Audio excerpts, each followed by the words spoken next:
Gotta see it through. Gotta make your next move your best move, man. I can't believe you ain't heard that Rod J, bro.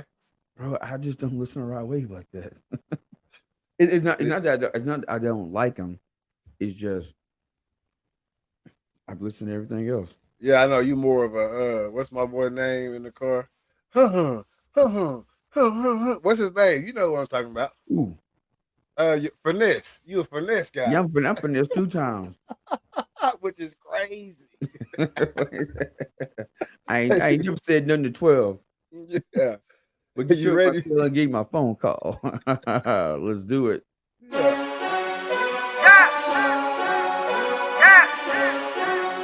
Yeah. What? I mean, it's been turning up with her. The girl around us and she loving her. If we don't know you, don't come close to her. If you with your girl, let me hear you say what? What? Good afternoon, good evening, good night. This is season 5, episode 31 of the Reed Talk and Listen podcast. I'm your host, Nick Reed, along with my brother and co-host Trey Reed. How you doing tonight, man? Bro, pretty good, man. Just chilling. Hey, that's what it is, man. That's what it is. There's been not very much chill going on um over here, man. Just grinding, literally grinding it out right now. Um, Definitely the past 2 days, from the morning until time to pick up the kids, I have been nonstop filming. I got a couple projects on the way right now. Nicholas Reed Photography, if you did not know. But a couple projects on the way, man, and it's just nonstop trying to get it going. That's what it feels like, man. I'm the same way with the Dreaded Archer, man. Just show after show after show after show, man. Just trying to bank up enough shows for what I'm saying, the hunting season. Because once everybody get out of pocket, they out of pocket. No doubt, no doubt, and I'm ready to get out of pocket. You know what I mean? It's been a little while, uh, almost a year. You know what I'm saying? A little less than a year since the last hunt, the last season, man. So I'm ready to get back out there. I'm still on that mission right now to get my first buck. Really, I don't even not even a buck. Just my first deer on the ground with my bow. Yeah, I was just about to say, man. Season. Hey, I mean, a buck could be nice, but you want to get that just get that first deer in the ground. Exactly. Never killed a deer with a bow yet. Just been straight rifle. So I'm trying to knock that off the list. Because I feel like I can't progress. Right? Like there's been several talks about elk hunting and several talks about bear hunting and all this stuff, but I can't. I feel like I can't move on to the next level uh, until what I'm saying, until I complete this task. Man. Yeah, man, that's actually what me and Joe was talking about last night. I did a show with Joe Gabo, and we are talking about, uh, people, new people getting into archery. They if they ain't put animal down in like the first 2 or 3 years, they pretty much hang it up. Yeah, It's like, nah, man. There's some seasoned guys out here that no joke, man. They've been doing it 5 6 years, and they finally get the animal down at 7 years. You know what I'm saying? It's just and a lot of it is being picky. Oh, I want a buck the first time when they got a doe 5 yards away and they just let the doe walk. Me, well, that's never gonna happen with me. I don't care what I'm hunting with, a right? stick, a rock. I got a doe 5 yards away from me, Yeah, that's and the like freezer gonna be full. exactly. It's like with me, I wanted the buck bad my first time, but it was like this doe here. I need to get this monkey off my back. Yeah, And once I realized how I feel, then say go ahead and and put it down. exactly, man. And that's what I want to do. For me, I'm so itching about it because I haven't been like these other hunters who, oh man, I've been trying to get a bow kill for 5 6 years. I can't get it, and I'm done. I've drawn back on 2 deer. You know what I mean? I've hit one in my first year actually hunting with the bow. So I'm amped up about it. I'm ready to get back out there. Like I need to get stubbed from my second year to my 7th year to even think about hanging it up. Uh, And it- by that time, I'll pay for one. That's what yeah, I'm saying. Like I don't understand how people made it to year 7.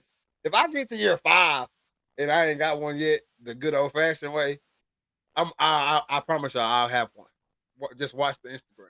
Right. I I know already said it. Like I'm gonna keep doing this elk hunt.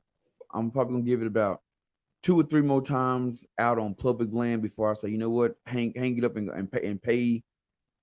Well, I'll pay a guide next year. I'll put a guided service, but if I don't get one in, then I'll be hitting that high fence. I just want to get the meat. Oh yeah, but I feel like also, I mean, high fence is like the ultimate cop out, right? Like they're in there, they ain't going nowhere. You just got to get to them. Yeah. But paying for a guide, I feel like, I mean, that's what everybody does. Oh yeah, because You know what I'm saying? it's like I can tell you now. Like a guy told me, he's like, your first elk hunt. He goes, man, go with a guide, and if you kill something, great, but you want to watch what he do, watch how he call, watch the locations he go to, learn from him. And he goes, if you get something that year, cool. If not, at least you got some less. You pay for lessons basically. Yeah. And then he goes, and then once you've been a couple times with a guide and you know what to do, then what I'm saying, go out and on your own. But me and Rex just went out on our own for the first time, and that was just it was rough. But we almost killed one though. That was the thing. Yeah. We almost closed the deal first day. And I think there's gold in that too, though, right? Like as much gold as there is in getting a guy for the first time and watching him do it and everything like that. There's a ton of gold in going out there with your homie, going out there with your friend, and just roughing it and just let's figure it out. Yep. You know what I'm saying? Because now, if you go with a guy, yeah, he can know what he doing and everything, but you also got input. You also got what you like. Well, Yeah. last time I ended up being in this situation, in this shot, and I don't want that. And now you know what I'm saying. So I think both ways need to be done. Always need to be done. If you can ever be wealthy enough and everything to travel all the time with a guide and hunt with a guide, that's fun. And if you never make enough money, guess what? It's hunting. You can pay for your license and go out there and get it. Yep. Just sit, man. But what's crazy is if you really think about it, and a guy on YouTube broke it down. He goes, if you plan your hunt a year in advance, so like say January 1st, you plan your hunt. It's literally a cup of coffee a day. Yeah. From Starbucks. $10 a day. So what I'm saying, $50. I mean, not $70 a week, and you just put that back. Next thing you know, boom, it's paid up. And so you basically got a whole year where you pay for it, and then that next year you call, hey, I want to book a hunt, pay for it up front. A lot of them places they make you pay half or like 25%, and then you don't pay the final until either you get there or after you hunt. Exactly. So hey, save up, whatever you gotta do, get out there and get it done. But hey, 2023 season. I guess 2023/24, because if you bow hunting with your bow, especially down in these parts, we going all the way to February already. So 2023/24 season is all about getting meat in your freezer. I'm claiming it now. You know what I'm saying? If this podcast touches your ears or your eyes, whatever, we put meat in the freezer. All right. You see the shirt? I had to put it on tonight. Just for the night. Shout out to our guys out there at Cutter Stabilizer, man. Already. Only roll with killers. All right. I am a killer. Not necessarily with my bow, but I only roll with killers, man. That's the motto for the season. We're hitting it heavy. We're hitting it early. We're staying out there late, and we're getting it done this season. That's it. Bro, it's crazy because I talked to Earl the other day, and I was telling him, I was like, bro, like, when you sold us these shirts, I'm like, no joke. Whenever I wear it, no matter who see it, it's striking up a conversation. No matter where I'm at. Hey man, what's that shirt? Bro, Cutter Stabilizers, man. Exactly, man. Only roll with killers, man. Only roll stabilizing cutters since 1993, baby. I'm telling you, baby.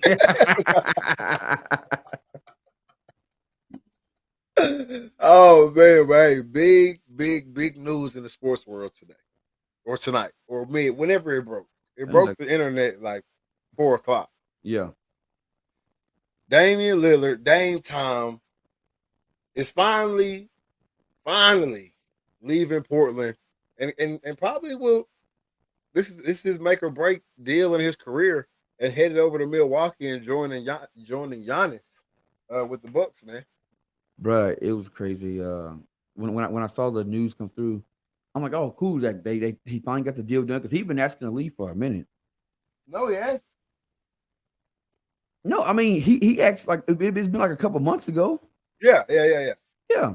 And then I saw like everything. I mean, the Blazers pretty much made out on this deal. This is almost remnants of the Herschel Walker deal when Dallas traded Herschel Walker when Dallas traded Herschel Walker to Minnesota. I mean, you got Drew Holiday, DeAndre Alton, Tainami Camera. They get a 2029 first round draft pick, and they get a. Hold up, you think Portland won in this deal? Do I think Portland won? Is that what you're saying? No, I'm just saying with the amount of people that got traded in it. Oh, okay, I got you. I mean, this is a 3-team trade. Yeah. So I no matter what, which I haven't looked all the way into the trade and everything. Like, obviously you have, but no matter what, the Milwaukee wins in this trade. Oh, definitely, because they got the key piece they need. Exactly. You know what I'm saying? If you look at Portland, I mean, they got 3 players. I don't really know who these dudes are, but then they got a 2029 draft pick, and then they got a 2028 and a 2030 draft pick. So it's nobody cares about that. Yeah, because that's what y'all gonna do in 2024. Thank you. Thank you. you got draft picks that's you know what I'm saying 5 and 6 years away. Yeah, this is what I never get right here. I don't care about. I might not even have a job in 5 years. Like, it's a possibility that nobody involved in this trade is still in the NBA in 5 years. True. You see what I'm saying? Like, I never understood why that was why people always like, yeah, let me get him and him. Oh yeah, and let me get that 2030 pick. Like, what? I don't know if I'm in that. I'm like, why? Well, you can have it. Like you, yeah, you can have it. We gonna make it because now we know that 2030 pick is gone. We gonna make it shake to 2030, baby. Exactly. We gonna. You gotta sit here and wait and hope that the next LeBron or the next AD or the next KD or the next Steph is in middle school right now, 8th grader. That's it. For it to matter. So I don't get it. I never got that, man. But no, I think it's just so crazy how an organization can let a player like Dame basically come out and say, hey, I'm Portland, I'm here. This Portland is me. I don't care what everybody else doing around the league. I don't care if somebody want to team up, they gonna have to come to Portland. I'm gonna do it for Portland. I mean, he got mixtapes about it. Right. How do you not get him the guy, whoever that may be? How can you not get him the guy? I mean, because a lot of teams are looking at how much time does he got left? What can we get for him? And can we get enough young guys that we can build around him for the next 3-4 years? That's what they're looking at. But the thing is, that's the old way of thinking. And we're gonna get to that thing about change. That's the old way of thinking. The times of, hey, we're gonna get a couple guys in and build around them in 3-4 years. That shit is out. You gotta win now. You gotta win now, and that's it. You know what I'm saying? And with all these old owners, that's the thing. We got these owners that's in their 70s and 80s, you know what I'm saying? And they just still think that they can run the team like they ran it back in the 80s and the 90s. Yeah. That shit is out, man. It's out. And the new guard is starting to come in, and you starting to see teams like, you know what I'm saying, like Milwaukee, the teams that's right on the edge of like breaking through and getting a championship, or at least going deep in the playoffs. They saying, hey, we'll sell the house so we can win now. You know what I'm saying? Because we don't know what's going to be down the road 3-4 years from now, but we know what we got now. Exactly, because you can ride a championship. You can't ride building. Yeah. It's only so long that people are going to respect that you building. Right? Like when Dame was first coming out and really busting cats down. You know what I'm saying? Yeah. Logo Dame. You know, like hitting shots and making people mad and making a rumble in the league for Portland. When that's 5-6 years ago. You see what I'm saying? Yeah. Which of course was nobody want to say it. When you got juggernauts in the league like LeBron, like Steph and Golden State, a lot of these cats ain't gonna win. It ain't enough winning. Only one team can end with the championship. That's it. So everybody's not gonna win. But my whole thing with Dame is when he first showed that he had that it factor, when he first showed that when Dame time started, when we need a bucket, he gonna get it. You should start building around him then. Right then. Not we're gonna draft these guys. We're gonna bring him up from the G League. He's nice. He can support Dame. He can support. No, y'all should have went and got y'all a big. Like when he first started, the big was rolling hot. So y'all should have went and got y'all a MB. Yep. You know what I'm saying? Y'all should have went and got y'all a Joker.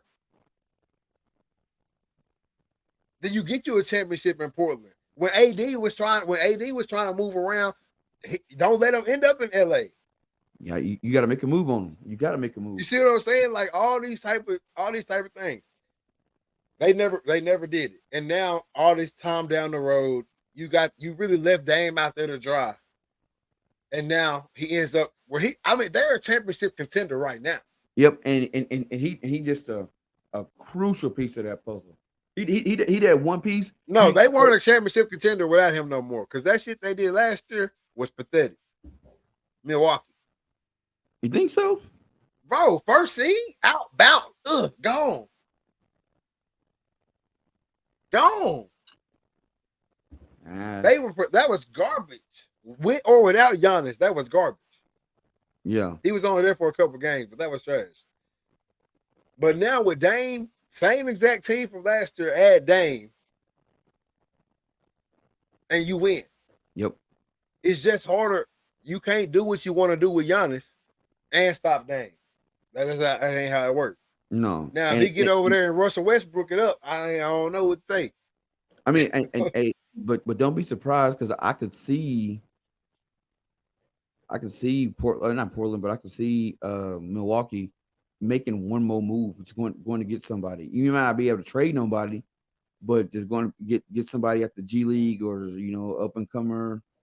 I mean, they got up and comers, but yeah, they probably gonna get a couple more cats that's laying around the league. Ain't doing nothing. Hey, yeah, come on. You get it for dirt cheap for 1 year deal. Yeah, have a little mustard on the patty. Exactly. I mean, I wouldn't be surprised if you see what's his name over there, Superman, Dwight. Dwight end up in Milwaukee. He don't fit. He don't fit Milwaukee. No, get out the way, Dwight. You gonna be in the way. He gonna be in the way in Milwaukee. So I mean, that's what it is. Now, defender wise, he can go on any team in the league. He a great rim protector and all that stuff. But no, he gonna be in the way of Milwaukee. They don't need no Dwight. They need some splash. Yep. They need some more splash. That's it. If I'm a team, if I was ever a NBA GM or anything like that in this era, I need splash. If you can't splash, I gotta pass. I need all 5 shooters. Bro, if you a big, I don't need you to be like shooting like Steph, but I need you to hit like 2 out of 5. 2 out of 6. You know what I'm saying? If you're gonna take 6. But if you a big and you hitting 2 out of 6, most likely if you taking that thing in the game, you're gonna give me them 2. Right. I'm gonna get them 2 before you take 6. You see what I'm saying? So Yeah. I need you to be able to hit something. Like Joker, he probably a 2 out of 6er. He hit that thing. I bet he more than that. I don't think game wise. I don't know what's his percentage. He might have had a nice little percentage out there. But he ain't shooting 6 threes a game. No, he's not shooting 6 threes a game. That's what I'm saying. But when he take it, he gonna hit that thing. That's what I'm saying. I need that big. I need body too. I need bodies too. I don't do the skinny basketball player. That shit dead too. That's why I think Wamby gonna have a little hard time this year. He 3-point field goal percentage. He about 38%. 38%. What is that? So shit, at a 10 shots, he gonna hit He gonna hit. about Yeah, 3.8. might hit 4. Yep. I'm good with that because you're not gonna take 10. But his field goal percentage altogether is 63. Well, he a big. His field goal percentage better be high. Yeah, it's gonna be high. And free But throws, he 82%. yeah, he got touched now. That's what I'm saying. So I need me I need a big that can shoot. I need some size out there. I need my small and power forward both got to be young juggernauts. Armani said he just got from class, welding class. Yeah, he out there welding, boy. You're right. You're right. He can make that money. But I need me a big. I need me some cats with some size on my power forward, my small forward, and my 1 and 2. Y'all got to be lights out. That's it all night. All my guards on my team got to be lights out. Y'all got to be able to hit whenever, however. Y'all got to be able to hit. Hey, I know we didn't get to this a couple weeks ago when it came out, but how you feel about the NBA finding players for load management or finding teams for load management? Find them. Find them, bro. I agree with I think it's stupid that it's gotten this far, to be honest. Because it didn't have to. It could have easily been, hey, we ain't doing this shit no more. It didn't even have to be that. Just schedule it for them. Just like any other workplace. You got off days. Yeah. Schedule them. This could have been stopped years ago. Okay, we got an 82 game season. You get 10 games off. Like this game, barring it ain't season threatening. Yep. And what you call it? That way we can let the fans know. Exactly. Don't book this game. Don't if you ain't got the money, you know what I'm saying? You've been saving up to go see LeBron play or go see Steph play. You don't want soccer do it? Yep. You don't want to go to these games because this cat ain't playing. But they don't want to do it because they want to pack the stadiums out or the arenas out every night. They're still gonna be packed. It's not about your diehards. Your diehards not coming to see LeBron. It's your casuals. Exactly. It's the fans you trying the game. If I ain't never been to a game before, but oh shit, LeBron on your team, I might want to go. Well, first of all, it's LeBron, so the ticket's gonna be even higher. Yep. So now I'm paying a surplus on some shit that I'm not even getting. I just paid extra for these good seats so I can get it close to LeBron. Let my little baby see, you know what I'm saying? She a LeBron fan, he a LeBron fan. He in street clothes. He ain't even there. Sometimes they ain't even there. So, especially if it's an away game. If I live in New York, it costs me a ton to go see the Lakers play. Yeah.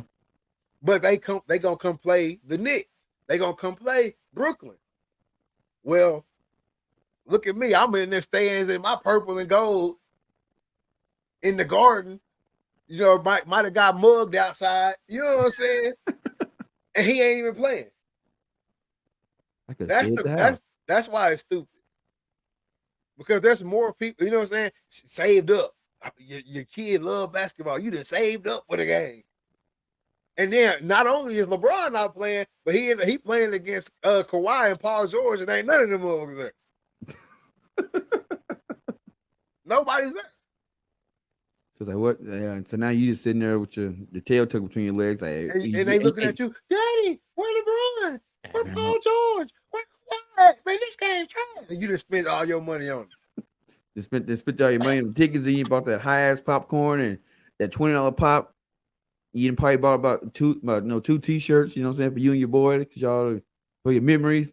And that's gonna be he ain't gonna probably wear that shirt after the game. I'm telling you, man, he not even a fan. He don't even like basketball no more. He done quit the team. You know? He quit the team, but he didn't. I'm gonna strap these football pads on. That's what I'm saying. I know they're gonna be there every game. Don't have to. Better not miss. Better not be late. But no, so I hate load management. I understand it for LeBron too. Like, I understand that it's year 21, my boy, and you trying to rest and all that. That's why he be doing it the injury way. Yeah, it's a way around it. They still gonna do it. Watch that hurt. Watch that hurt. But that injury report gonna be boy, bro. Come on, man. Watch how hurt the league be this year. But it ain't gonna be nothing crazy. No, he rolled his ankle. He day to day. Day to day, It's gonna be a whole lot of day to days. missing 3 and 4, 5 weeks. Game time decision. I'm telling you, bro. You're gonna see it. It's gonna be a bunch of injuries in the league this year because they're used to it now. They're used to, okay, we got 82 games. I'm gonna play about 50. You know what I'm saying? I'm gonna play about 50. We gonna make the playoffs. So you know what I'm saying? And then I'll be ready. You really start seeing it once they make the playoff. That's when you really start seeing it. Yeah, once they already in, like they know they got a spot, Yeah, they gonna sit down. But why wouldn't you? I understand the money that's involved with it, but to the players aspect, why wouldn't you want to sit down? We already in the playoffs. Let these cats, and from an organization standpoint, let these young bucks play. They can get 30 games in. Yep. So I get it, but nah, for these fans out here, I'm for the people. So for these fans out here, especially the hard workers that can't really afford the tickets, but they buying them anyway, because they come on, man. I gotta do better. I'm telling you. I gotta do better.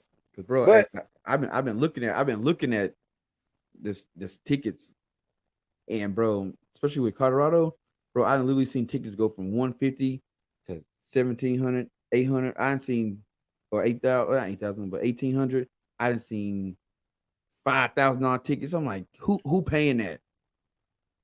people, And now they paying it because all the home games sold out.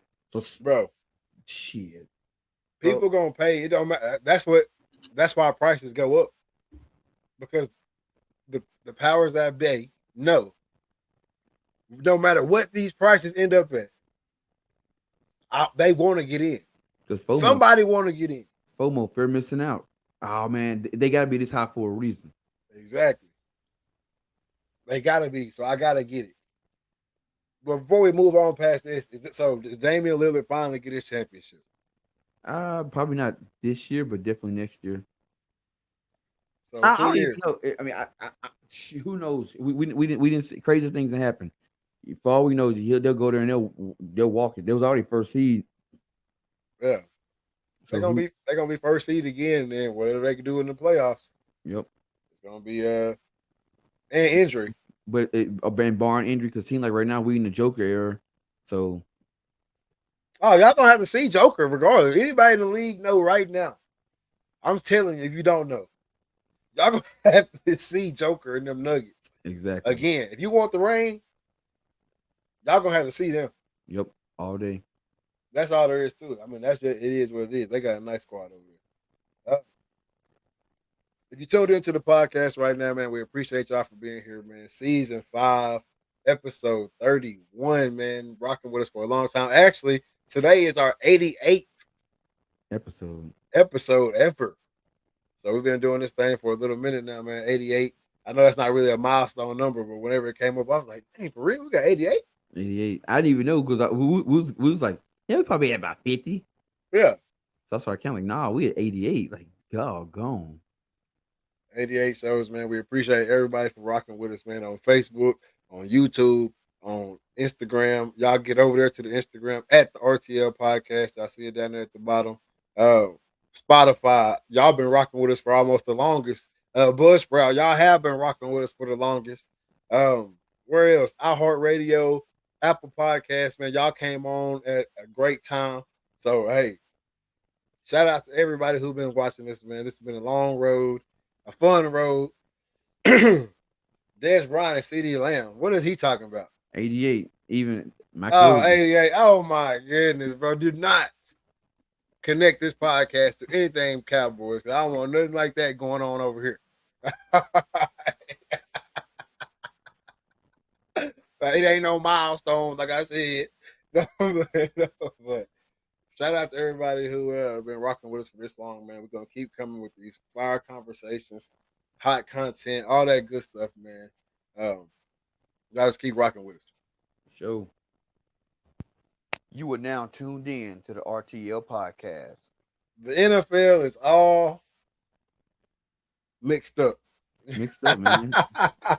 Boy, good teams look bad teams looking good, man. Tell me what you think about it. Bro, after watching all the games last week, I'm like, what is going on, man? It's like I was for sure Dallas is going to handle Arizona. Mm. I didn't think the Browns was gonna win. Browns won. Raiders lost, but that is what it is.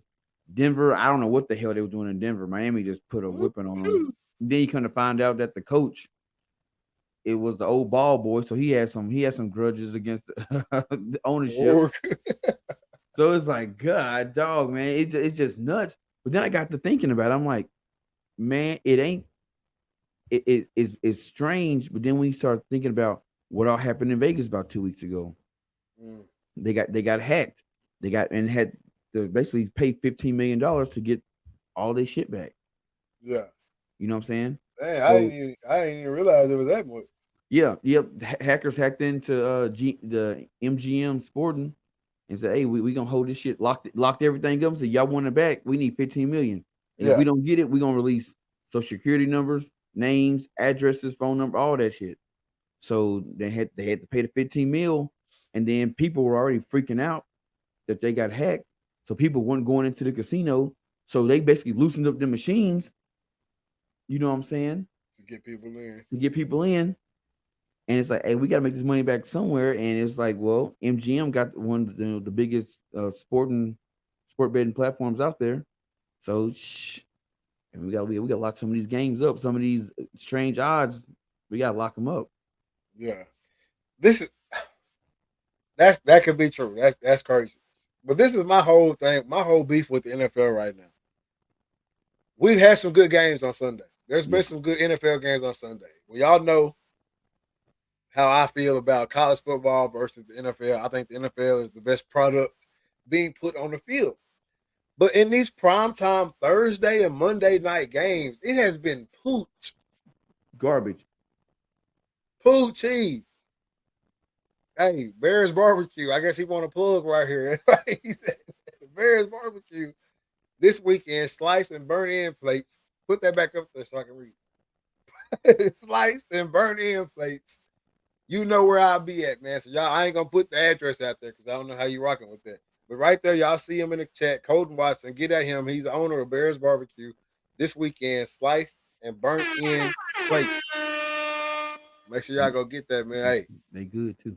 They good too. Tell you. But the Rams Bengals kicked it off 19-16 on Thursday night last week. Then we had a doubleheader last week, didn't we, on Monday night? That was on Monday. Yep. 19-16 trash.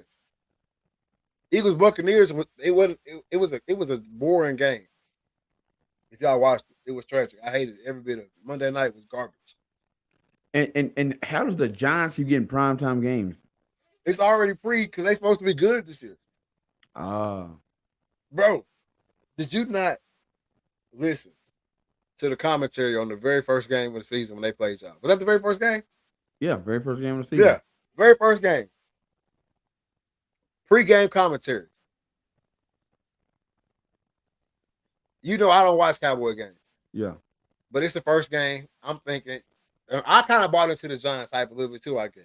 So I'm like, okay, Cowboys gonna get whacked on the first game of the season, right? I'm listening to the pre-game commentary. I'm sitting on the couch, and they just talking about, oh yeah, the gap between the Cowboys last year and the Giants was tremendous. This year, the gap is much, much smaller. The Giants may even have the edge. They've added this guy and this guy and this guy and this guy. I'm talking about big talking. Yeah. And commercial. Come back on. Big talking, big talking, big talking. All these Giants, this and this, and they done this and they done this. Like it's being fed to them. You know what I'm saying? So I'm like, what the hell going on? Then again, game start. It's a whole different story. It's a the whole time they get whacked, they talking about how it's got to be an off night. It's got to be, you know what I'm saying? All this, like they never wanted to paint the narrative that this is a bad football team. Yeah. And so then I started looking at the games. Bro, every week they are playing in a prime time spot. Yep. Like they're supposed to be good for some reason this year. I don't know because they didn't make the playoffs last year, did they? No, yes, they did. They did. There's for some reason they're supposed to be good this year. I haven't seen the reason yet. I haven't seen the reason yet. But for some reason they're supposed to be good. I mean, they was a game away from the NFC Championship. I mean, what? No, they lost in the first round. They lost in the first round for sure. I don't know. I could have swore they went to the Highlight of the week: Cowboys get beat by the Cardinals. That's the highlight of the week. looked like garbage. I don't know. It was just, bro, and I called it because, like, for some odd reason, we get in the red zone so many times and can't score. You did call that. We just can't score, and it's like that get down there and they get in the red zone and they just want to start passing the ball like crazy. And it's like They have to. Listen, I called it when they got rid of Zeke. I said Pollard is not that guy. He's not that guy. I called it, and he's proven it. I only think he's had 50 yards rushing this season in a game yet. bro, I've always said this, and we don't look at all the variables, especially as American people. We're not very good at looking at why something's happening. Brandon Lord said probably because their QB got paid, even though he didn't deserve it. That ain't got nothing to do with it. As a we don't look at all of the variables, bro. Pollard was good, but if I was playing the Cowboys and they had Zeke's the guy and Pollard on their team too, I'm not game planning for Pollard. Yeah, And you gonna beat me with Pollard? Beat me with him, but you're not gonna beat me with Zeke. You see what I'm saying? Yeah. Now there ain't no Zeke. Now it's Pollard and who? Who the next? Oh, his name is Burrell or Whatever his name is. yeah. It's Pollard and him now. Now we game planning for Pollard. Pollard coming off injury as well. I don't know how good he really was last year. Is what I'm saying. He wasn't a premier guy. So this year, what I'm basing off of, he's not very special. But obviously y'all haven't Rico Dattle. But y'all got some O-line issues I keep seeing on Facebook. You know, people crying about y'all's O-line, but I feel like that's what y'all say every year. Bro, that's what happens to y'all every year. He said, don't need Zeke. Bro, y'all crazy. I told y'all when y'all got rid of Zeke. Pollard being the starter this year feels just like when they made Marion Barber and Felix Jones starters. They both failed as starters. Exactly. Yep. Everybody's not the premier guy. Them little 10 and 15 carries, them little 10 to 12, 15 carries you was getting as the spiel guy, you was doing your thing with them as you were supposed to. But now what you going to do with these first 15 against a fresh 15? When you was getting your first couple runs, the defense had already been out there for a little bit. Pollard ain't done bad this year. First of all, let me just say this. The fact that Ronald Macaramba is making a American football Americano comment right now. Y'all give a hand clap for that, right?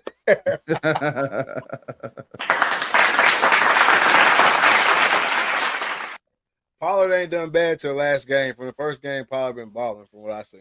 Pollard ain't balling, man. If you can't score in the red zone, your running back ain't balling. I can tell you that right now, all day. They wasn't giving Zeke the ball enough these past couple seasons. So they wasn't giving them, and we talked about it like a couple shows ago. They put too much money into him, and they don't want him hurt. Exactly. Go look at the carry numbers from when he got paid till he got gone, and look how down. That's not how it go. He needs. See, I would think it'd be the opposite. Like if I'm an owner or GM, bro, we didn't give you this money. I need like I'm you carrying the load, player. Like I'm just gonna die on that hill. I'm gonna run until you get hurt. I'm dying on that hill. Yeah, no doubt. Because I didn't pay you to not do shit. Hey, you gonna get hurt before you get hurt. Hey, we finna. Hey, we're gonna have your ass run like a scalded dog. I'm telling you, man. But who got the Falcons getting thrashed by the Lions? Which I was happy because at first I was like, man, these dumb motherfuckers gonna get good. I was like, if they mess around and get good, I'm gonna be real mad because I ain't going back. But I was just like, man, they finna mess around and get good. But no, they just got backed by the Lions.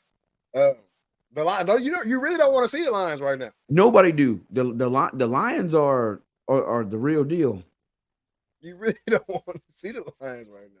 The Green Bay comeback was nice too. Facts. Green Bay, but they played against the Aints. So anything that happens against, and their quarterback got hurt.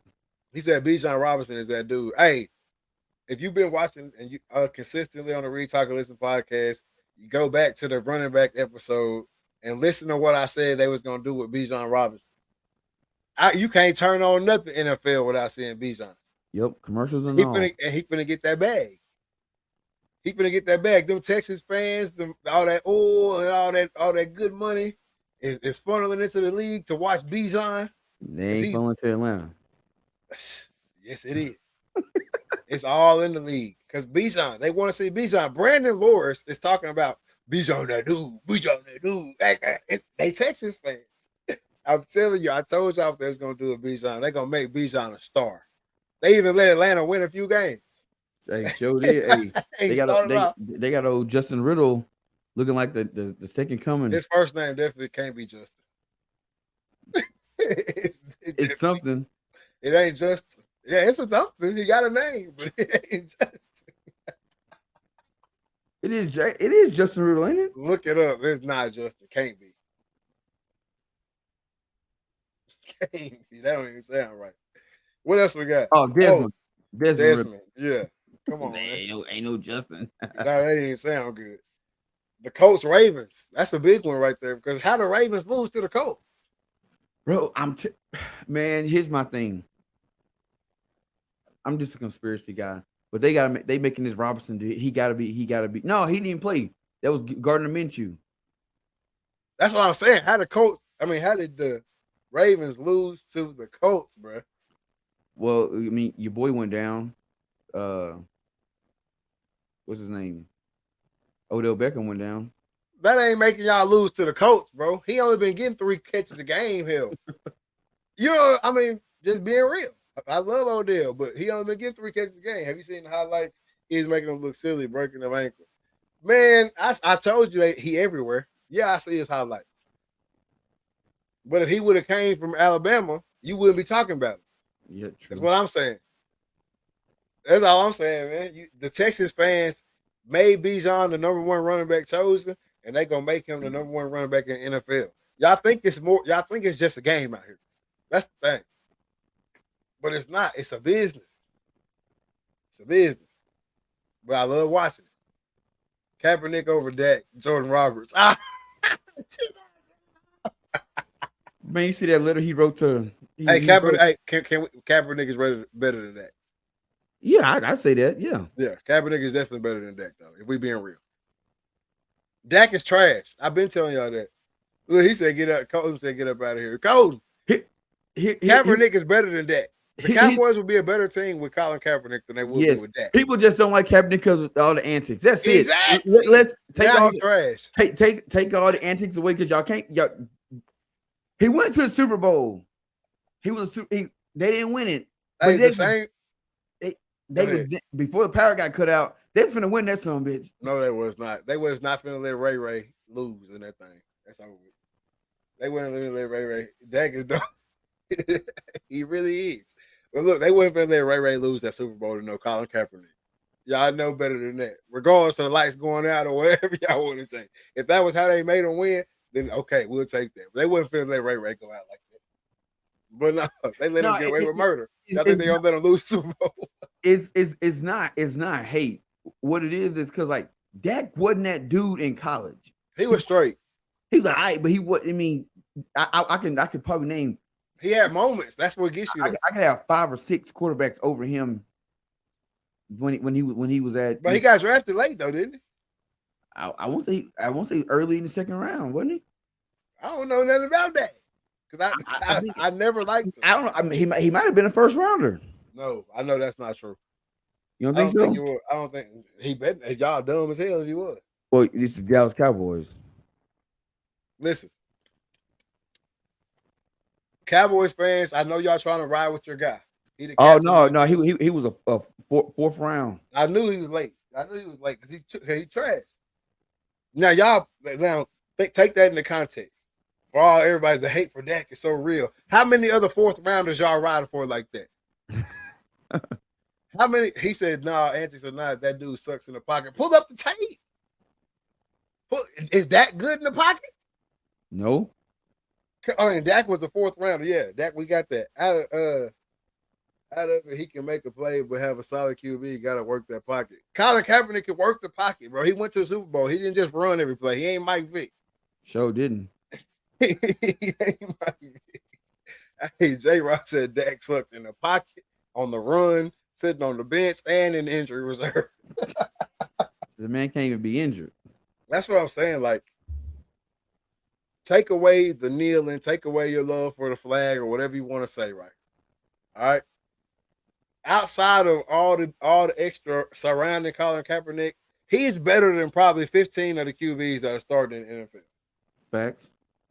Like, and that's probably a slight number. That's probably a slight number. I would even go ahead and say the Cowboys would be better with RG3. Well, I can't go for that. I would. I'll say it. He'd be better with RG3. RG3 ain't win nothing. And that ain't won nothing. But I'm saying at least if RG3 get in the red zone, he gonna be a threat on the ground. Yeah, and I think that's another thing too. Dak is like a black dude that comes to Pleasant Grove. Everybody think he can run, like he a running QB. You know what I'm saying? Everybody, because he's black. You know what I'm saying? He's supposed to be running. Dak can't run nowhere. Ain't nowhere. He ain't no runner. When y'all get on the goal line, y'all don't get in the Eagles formation and Jalen Hurts 1 yard, go get it, Jalen. Y'all don't do that with Dak. You got arguably the best weapons offensively and the best defense in the league and can't win ball games. Common denominator, Dak. I agree with that. He said, you try. Hey, bro, for real. Be real. Everybody looks at Dak like he's Lamar, like he's Mahomes. Yeah. You know what I'm saying? All that. No, he is Blake Bortles. He Blake Bortles. He is Blake Bortles with caramel skin. And everybody wants him to be this great Dallas savior. He's not. He's a fourth rounder. No one's ever put this much love and this much effectiveness into a fourth rounder. No matter what they've done in their career. There's fourth rounders that got Super Bowl. They did Romo like that. What was Romo? Romo didn't even get drafted. He was undrafted free agent. And they love the shit out of Romo. I didn't have folks talking about Romo, a Hall of Famer. I'm like, they did love Romo. They did love Romo. If Romo don't go to Dallas, if he don't get picked up by Dallas, his ass might have been a Hall of Famer. Romo wins the Super Bowl with this roster. I agree with that. I agree with that. He might. He just might. Because Dak doesn't have what you got. Dak doesn't have that. When the game get on the line, never ever once since Dak's been a Cowboy. How long he been a Cowboy? About 4 or 5 years.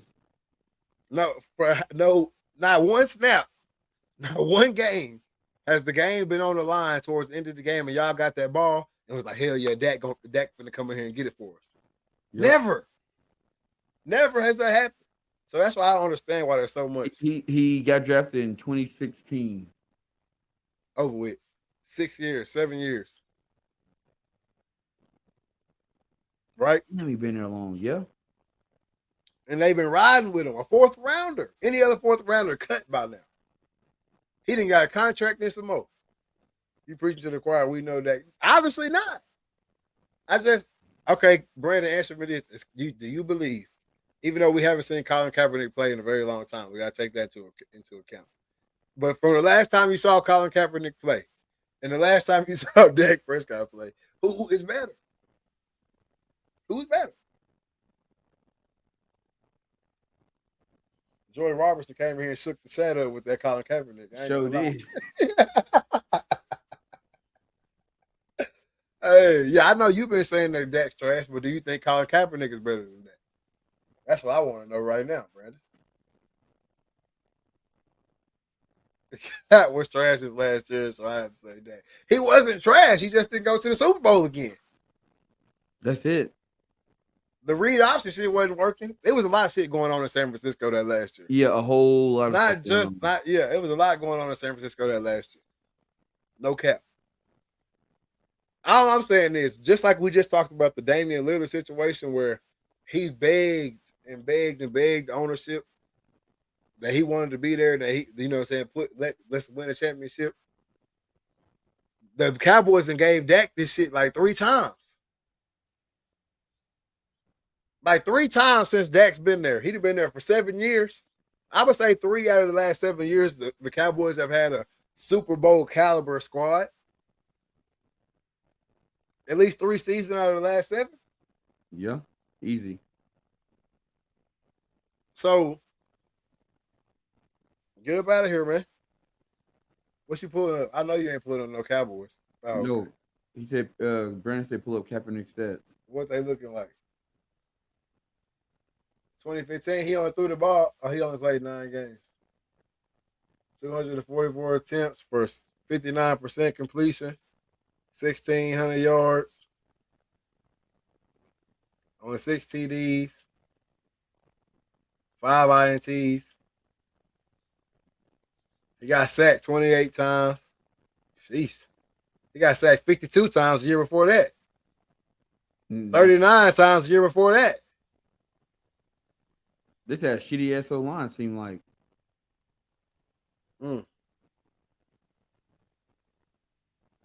Yeah, he ain't really I mean, he wasn't really too tragic. 12 and 14 was his years. Shit, 13. He threw for 33. His last year he ain't that bad. Oh yeah, that wasn't even his last year. That was 2015. Yeah, his last year wasn't that bad, man. 16 tugs, 4 INTs, 12 games. He ain't never played a full season. Yeah, 13, 14. Oh yeah. 13, 14, 16, 16. I thought they played 17. No, 18, but 2 bye weeks. Okay, I got you. And that's just regular season. Hey man. I know Colin Kaepernick is better than that. That's just is what it is. I mean, look in 2012, QBR 91.2. 2013, it was 82.3. Hey man, Colin Kaepernick, I tell you, well, you didn't even have to pull that up. Brandon, know he just be saying stuff sometimes. Brandon know what's up with the Colin Kaepernick situation, man. Could the script be true?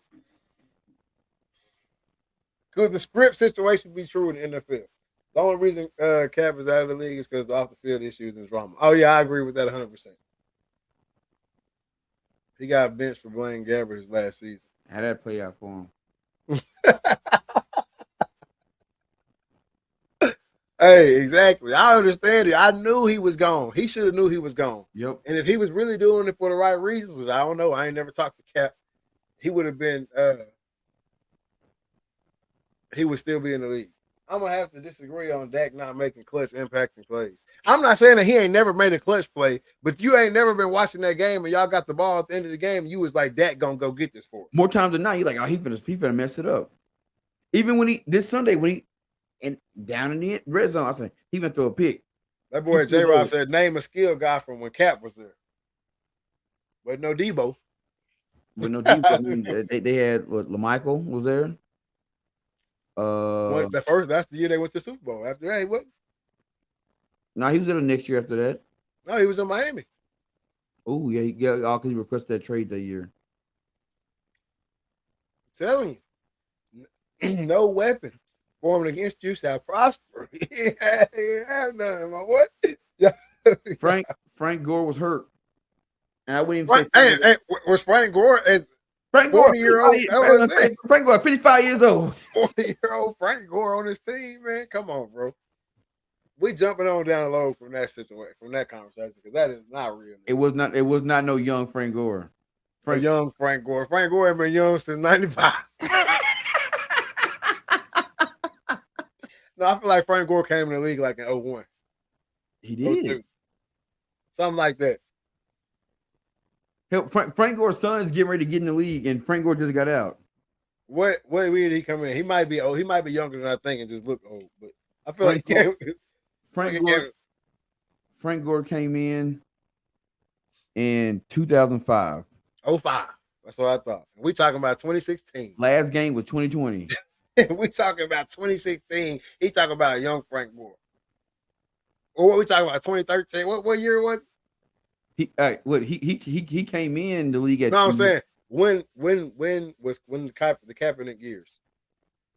Kaepernick year would have been 2012 to 2016. Okay, so no young Frank Gore. Damn, Brandon. They pretty much they pretty much linked up on year 8 Yep, for Frank Gore. because they had Frank Gore, they had Beanie Wells, they had Carlos Hyde, LaMichael, and then they went on a limb and got what's his name? Oh, dude that broke his leg down at South Carolina, Lattimore. Man, yeah, they linked up like in year 8. That's a dead conversation. Is the script real? Possibly. I mean, there's some control. There's got to be some kind of control factor to it. And if I found out down the road, I wouldn't be surprised. Because at the end of the day, it is entertainment. Yeah, exactly. It's like WWE and all that. Exactly. Whatever. It's all entertainment. So I mean, can certain games be swayed certain ways? I wouldn't doubt it. I think all games can be swayed. Everybody always says when I bring this up, everybody always talks about like games couldn't be swayed. Games could definitely be swayed easily. It don't have to be a 10-man operation. It don't have to be none of that. All you need is a one ref and a coach. Don't even gotta be the head coach. Right. One ref and a coach, and y'all can mess some stuff up. That's it. Y'all can mess some stuff up. Because you can't tell me that Falcons Patriots Super Bowl wouldn't thrown. Man. You can't tell me that. Yeah, that's tough. It just writes the Brady story more. Yep. But he comes back in that Super Bowl. But that was tragic. That was a tragic time. That was a dark time in my life. That was a dark time for your boy right there, man. Watching that comeback was like watching your favorite car catch on fire and there can't nobody do nothing to stop it. He's watching everything burn down. Just watching it burn, bro. But no, I think there was something different to that. But all you need is one ref and a coach. The right pass interference call, the right holding call, the right, you know what I'm saying? He said, you didn't answer me Saturday. I got booked. I was taking pictures and stuff all Saturday. I seen you in comments, man. I shared them to my page. You see them on there. I shared them to my page on there. But no. He said Matty no ice. Matty Ice was legit. I don't know what happened after that Super Bowl. Maybe something mental. Maybe he found out what happened for real. Yep. Or whatever. But I don't know. He said, "God, hey man, look at my page. You see what's going on, man. You see the pictures. You see the pictures on there, man. I don't run from no smoke, especially when it comes to this football talk and all that. I don't run from no smoke at all. Promise you." But he said Julio Stones. Julio was going dumb, and that's another thing about that Super Bowl. Julio was going dumb. Probably gonna be the MVP. They just stopped throwing it to him. But they didn't have to throw the ball no more. Bro, we was throwing screen routes to Freeman. Like it was crazy. They got me saying we. They was throwing screen routes. But no, I'm done with the Falcons. I ain't never going back, man. I think it could be scripted. I think there's a lot of stuff. A false start here, a holding here, all that could sway a game. So I don't know if there's an actual script like this dude's gonna get hurt, all that stuff. But as far as the wins and losses, yeah, I think a lot of them are predetermined. I think whenever we get the good football games that we all love and truly want to see, this one is not scripted. When they just let it fly, and most of the time they be high scoring. So y'all see what that means. you know how it go. What else NFL news we got? Oh, we got the biggest NFL news of the night. The biggest NFL news of the week, which is crazy. It ain't got really nothing to do with football. Travis Kelce and Taylor Swift are talking, or they might just be friends, or what? Yeah, we don't know. No one knows. But here's the thing: it's crazy because I listened to him and his brother's podcast, and this was probably about a month ago. He was saying he went to a Taylor Swift concert, and he, she don't talk before a concert because she don't want to mess her vocals up, and so she don't talk. But he slid her his phone number and was like, "Give me a call," and got her a bracelet or something. And he's like, man, basically she ghosted me, so I got ghosted by Taylor Swift, and all the certain group of women was like, yeah, you stay with us, stay with us. You know what I'm saying? She don't want you. Next thing you know, she had the game with his mama. We don't know if he had the game with his mama. That's just the seats he provided. No, I'm saying, I mean, she was sitting there with her, and that from outside looking in, she was there with her. Hey, you just as bad as the rest of the world. No, I'm saying she's sitting there next to him, and they look like they're having a good time. Yeah, she was sitting next to his mother. Not she there with his mom. You know what I meant. But hey, but see, this the thing right here. This is a business move. Because look at this. Oh yeah. I honestly don't think he went into this saying no. He definitely trying to wipe that up. Yeah. If I'm him, that's what I'm trying to do. But them Swifties is crazy. Them fans, them Swifties, they gonna support their girl. So hey, she with Travis Kelce. Okay, we gotta go to Travis Kelce jerseys. But but if they break up, it's gonna be about 3,000 jerseys burned. Well, they can burn them now. He didn't make he didn't make the money. but this the thing. I don't think it was like that. I think he was just he being Travis Kelce. You know what I'm saying? He being Travis Kelce, whatever it might be, whatever. I'm gonna get Taylor Swift. But the thing is though, if you watch the game, they like went up to show his mama, and the camera was there, and it went, and then it came back like, oh shit, that's Taylor Swift. So she probably got in the stadium like, and no one knew she was even there except the folks in the booth. It was already. I don't know if they knew she was there or whatever. Because normally they would have said it before the game. Look who's in the house tonight.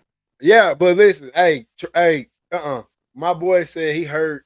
Patrick Mahomes said, I heard she was here, like before the game or whatever. Heard she was gonna be here. Oh, whatever. So it was already out there. He was like, I knew I had to get Trav the ball. I knew I had to get on the route. I heard she was gonna be in the house or whatever. So it was already out there that she was gonna be there. But my whole thing is that could be his home. I'm like, I don't know if that's his home girl or whatever. Yeah, whatever it is. But what I do know is the world is making this shit out to be wild. What, man? They didn't say they went from he went from being this really cool guy to now he a racist cop. yeah. Like, bro, it's wild. The racist cop stuff. Some people already got these folks married. They already talking about like, ooh, they have a baby. Like, what the hell going on? Man? She already has a daughter, or something with a daughter-in-law, and something about his brother's wife, and now she got a potential 12 Grammy nominee daughter-in-law. Like, y'all didn't put these folks in wedding. No, man. That's what I'm saying. Like, if it was, like, if he really truly is shooting this shot at Taylor or whatever, and they hanging out, and the world is gonna ruin this. Taylor Kelce, kind of weird name. She wouldn't change her name. Yeah, her name will never change. He'll be Travis Swift before that. But no. The world is gonna ruin it. Even if it is, if it's something genuine, the world is gonna ruin it. Because if they let's just say they happen to be out somewhere, you know what I'm saying, and they date, they regular folks. If they start dating or whatever, they regular people. They out somewhere, they get into it. Not like physical or no shit like that or whatever, but it's just arguing. They arguing back and forth. You know what I'm saying? All day long. Well, I'm just gonna call my driver. I'm go. Well, shit, get out. You know what I'm saying? Snap. Get out the cut, dog. Yeah, get out there. You don't want to ride in the cut. Get out the cut. And she hop out the cut, slam the door, snap. Bro, it will ruin him. Oh yeah, for sure. Like maybe get killed. Yeah, because them Swifties, boy, they run up on them quick.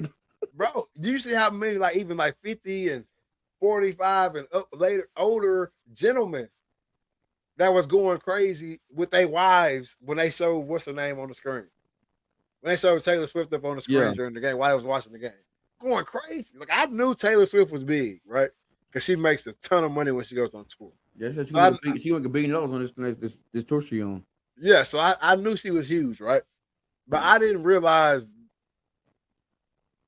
the range of the fan base. Like, she got all the teenage girls, all the girls who was teenagers when she came out. And they mamas. You know what I'm saying? And they mamas. I knew that. But she got the daddies, the grandpa. I mean, everybody. You know what I'm saying? So I just think the world is doing way too much with the situation. If even if it had the chance to be something, like always, we're gonna ruin it. We gonna ruin it. But as far as all the other conversation as to who he with or what color they are or whatever, That I shit don't even get stupid. that. I don't Yeah. even get that no time. That's over with. That's dumb as it. I mean, obviously, I'm gonna get. I'm trying to refrain from getting out there. But that's so. It's just stupid, man. We might need a wisteria conversation for this one. Yeah, because that's Bring that dumb. joke back. That's uneducated comments. That's why I'm gonna leave it at right there. That's uneducated comments. He had seasoning. Now he just plain chicken, unseasoned chicken. Man, get out of here, man. Yeah, it's just man, come on, Russ. If nothing else, she's like the richest singer ever. So Wow. nothing. Nothing, boy. You better go look. I tell you, I mean, yeah. I mean, she gonna hit $1 billion. So yeah, she the richest on one tour. on one Hey, tour. I don't even remember what brought this conversation up. This is before the Travis Kelce stuff or whatever. But somebody was just Taylor Swift came up into the conversation or whatever, and we was like, "How much is she?" Because it was whenever her first it was like 650 some million. It was like 650 some million before she added them tour dates Yeah. or whatever on there. And that's what brought the conversation up. So I'm just looking around, but she's been making money. She's been making this kind of bread since we started 2012, 2013, Kaepernick years, them Taylor Swift years. She's been making. And every album platinum. That's what I'm saying. I mean, 12 Grammys. I would. That's almost part of the length of her career. 12 by 12 years. No, she's been out for longer than that. She was out in young school days. I feel like she's been out. But yeah, man. So if nothing else, she's super rich. So that's seasoning enough for me. I don't know why it's not season enough for y'all. It don't get no more season. You hear me? That's only season parsley. Better. Nutmeg. Tony Saccharis. Lowry's. That's all the seasonings. Come on, man. Kinders. Get out of here, Yeah, I just bought me about three or four things of Kinders, man. That was that chicken, that buttery. What's that butter one? All of them. On garlic butter chicken. That garlic butter, yeah. Garlic roasted, whatever it is, we got them all. It's up. And now you got sauces. I seen that. They got something like creamy. You know what I'm talking about? Yeah. I'm gonna give me a shirt with him on this the old man. Put a chain on him. Let's see what we have, man. Let's see. Oh, we at the prime time conversation, man. Y'all thought we was gonna go a week without talking about the Colorado Buffaloes. You're wrong. Yours that salt. Straight up. But no, misunderstanding about Coach Prime and the CU Buffs. First of all, what's the misunderstanding? I think everybody's misunderstanding. They got a misunderstanding of what's all the hype about. Everybody's like, they only won 3 games. They didn't play nobody. Why they getting all this media hype? It don't make no sense. There's other teams out there that's undefeated. Other coaches is doing this and other coaches is doing that. And it's like the hype is not about them being 3-0. Yeah. The hype is about all the changes he's making to the game. You know what I'm saying? It's all the changes. That's one. 2, one thing that the media loves to do is build some people up and watch them fall. Mm-hmm. So Nick said it last week. All these cameras ain't there to see him succeed. He know they're not there to see him succeed. They there to watch the fall. Mm-hmm. But everybody seems to have something to say about it. And even people that say they don't, I don't even care about Colorado. I just don't know why people fans or bro. Some people like me, maybe people like you. We embrace change. We like seeing change. I like chaos. I love chaos. anytime something is about to be a market disruptor or a disruptor in any industry, I love that shit because I want to see where it's gonna go. But like everything else, there's a lot of people out there that don't like change. They don't like somebody coming in and ruffling feathers, and that's what Dion did. I mean, even with Nick Saban can't stand Dion. That's not true. Huh? That's not true. He got caught talking shit. What did he say? Start talking. I'll bring it up.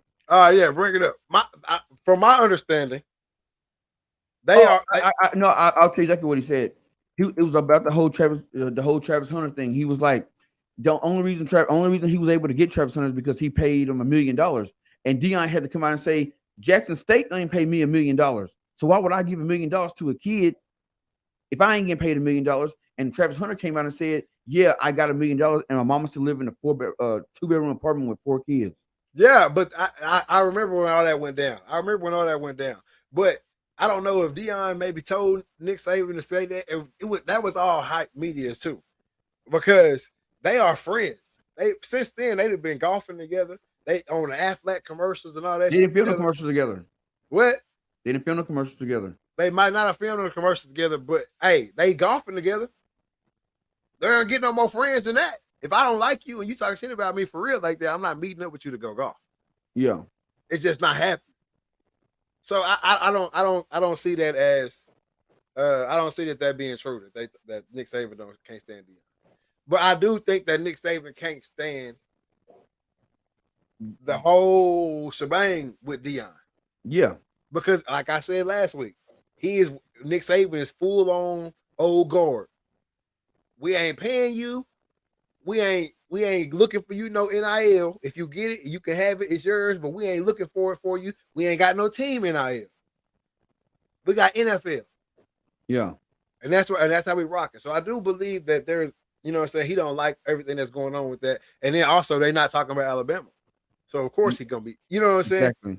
And it's messing up like Dion embraced the portal. Yeah, exactly. Saban that's all the way against Nick Saban. Saban don't like the portal at all. He came out and said it. It's giving the players too much power. Yeah. So and what I can't stand is these cats out here that's talking about, you know, oh well they not this, they not that. Dion know they not that. But here's one thing. Somebody like Dion, and he lets you know, I don't care what you think about me. Yeah. Because your opinion of me is not my opinion of myself. And I've said this in shows before. Let me talk my shit about myself. If I believe I'm something, let me be that. Yeah. Why do you care? If you don't give a damn about me, then you should have an opinion about it. If you say you don't care, I'm not gonna come out there and all that humble shit. It's a rap, man. Like I don't. Why is it that I can't say that I'm good, but it's okay for everybody else to say that I'm good, or to say that, or I believe in myself. I'm not gonna come out and be no late, oh man, we a first year team. We trying to do our hey man, y'all had us a 20 point spread against TCU. We taxed them. Y'all had us as an underdog against Nebraska. We beat them. We beat Colorado State. You know what I'm saying? These is 86 players who never played together. I'm doing something big. Right now, I took care of Boulder. I got Boulder on lock. Now I'm taking care of the game. Like, what's the hate? I think the hate, I mean, like I just said, it's changed. It's different. As a college coach, you're supposed to act a certain way. You're supposed to talk a certain way. You're supposed to dress a certain way. You cookie cutter. It's cookie cutter, man. It's cookie cutter. Yeah. All the black coaches who have come before Dion, who are upset right now because they didn't get the recognition when they were winning that he's getting right now for winning 3 games. You know why you didn't get the recognition? Because they couldn't see you. Yeah. You blended in. You look like every other coach. It don't matter that you black. You ain't bringing none of the black shit with you. You just black. Like, you ain't getting no bonus points here for just being black. You know what I'm saying? You got the interview for being black. That's it.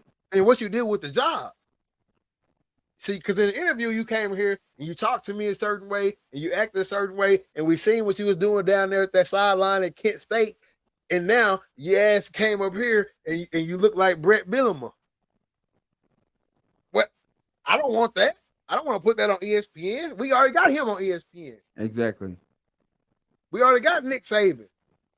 We already got what's my boy Jimbo. We don't need no more Jimbo.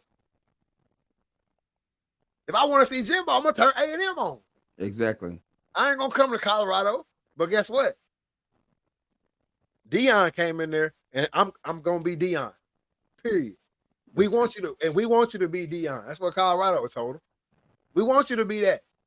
And now look, but now you got everybody else over here mad. Well, why they look at us when we came in like that? You didn't come in like that. You didn't. You came in, you put on your little polo, and you put on your coat, and you put your headset on, and you sat on the sideline with you did this right here. Come on, man. Come in talking. Because here's the thing. It's all about money and media. Yeah, is it about wins and losses? Yeah, to the teams. But when it comes to the media, what's going to bring the views? Let's all we can all agree. I would say 95% of the college football fans, they have Alabama fatigue. We're tired of hearing about Alabama. I'm tired of it, regardless how good they are. I'm not, but yeah. I wish they was better this year. That's why I said 95%. I said about 95% of folks is tired of hearing about Alabama. That's one. Two, Deion has been able to do what some other coaches have been able to do. He got people who normally don't give a damn about college football. They don't watch it. They do not watch it at all. It's not on their radar.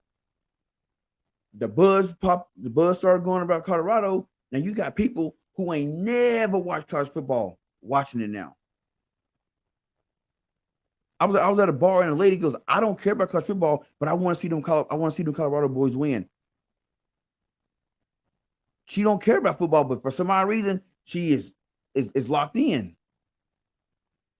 That's it. And it's the prime effect. But see, here's the thing, Jordan. College football is a recruiting game. It's built on recruiting. Yeah, we know that if you go back and listen to the show last week, we already talked about how the portal and all this stuff, it takes away Nick Saban's recruiting, his biggest recruiting tool. Yep. Which is, hey, I seen your comment about him paying players. From what I can see, which never happens. Normally, after everybody graduates, especially from all the teams they was on, and they start losing the shit, you start seeing it come out. The other guys talking about that they got paid and all that stuff to play. None of the Alabama players, anytime they've ever been asked about it and all this shit, none of them have ever once said, yeah, I was getting that bag. Nope. None of them. From Julio to Derrick Henry to Mark Ingram, none of them have said they was getting a bag. Not even a little bit of a bag. They was like, say, we ain't going for that. The bag was you going to the league. That's it. You going to go to the NFL. That was the bag. But, yeah, the NIL and portal have stopped Nick Saban from being able to go sit in the living room and say, hey, regardless, I can guarantee you, if your son comes here, he going to go to the NFL. Look at this. And it's 50 players that's in the league active. Yep. That's actually his recruiting letter. Exactly. Dear player, all these jerseys in the league, sign Nick Saban. That's it. I'm not saying that everybody ain't getting paid. People been getting paid all around the country forever. I done sat through plenty of seminars, trust me. Me too. I done sat through plenty of seminars on getting that check. You know what I'm saying? But from what has come out, because all the places you talking about, Tulane, SMU, all the players, eventually somebody told. Yeah. Hell, you had Aaron Foster come out and say, yeah, I collected a check at Tennessee. Why not? Exactly. You already gone. But none of the Bama players have said that. None of the Bama players have said they was getting a check. They all say the check was the goal. The check was I knew from the time I walked on campus, I was going to the NFL and I was gonna have jewelry on my fingers. That was the check. So that's what I'm saying. Now that Nick Saban's still coaching that way. He's still recruiting that way. But now we ain't got to. Yeah, Brandon, I was just about to say that either they never got paid, or Nick Saban is, hey, look, if I don't want to hear about it, I don't care if you're gone, I don't want to hear about it. And that could be it too. Yeah, but everybody don't make it. So ain't no. I don't care what Nick Saban got to say. No, ain't nobody signed no NDA. Hey, all the Alabama players don't make it in the league. Yeah. So I can make a big splash in publicity if I come out and talk about what really be going on in here. Yeah, you don't think that would have happened by now? And make that media run and get that check. Come on, man. That would have been to happen coming out of Alabama. You know how many stars that light got dimmed in that league from Alabama? Trent Richardson. Come on, man. Eddie Lacy. Come on. Well, Eddie Lacy don't count. He played a good time. Eddie Lacy played a good time. He got big, out of shape, back in shape, out of shape again. He played a good little time in there. But I'm just saying, think about how many people Alabama put in the league each year. 17, 18. A year. Yep. In that joke. You know how many of them ain't making it? A lot. A lot. Because the Alabama coastline ain't gonna get you so far. It might get you that. It's gonna get you in the dough. It get you in the dough. And it might get you that first check. But hey, it only gonna get you so far. And then your ass back practicing against them boys at Alabama.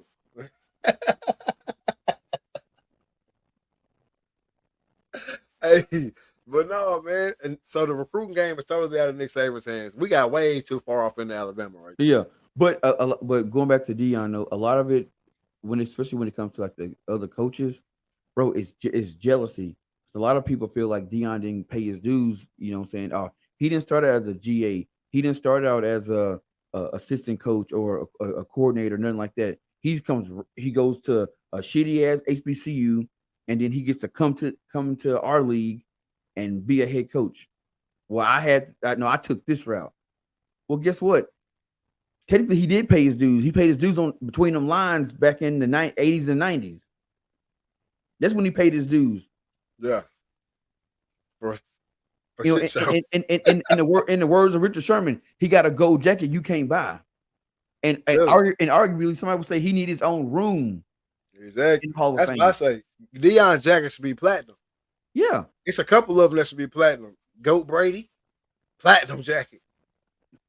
Ray, platinum jacket. Ed Reed, platinum. You know what I'm saying? It's certain cats.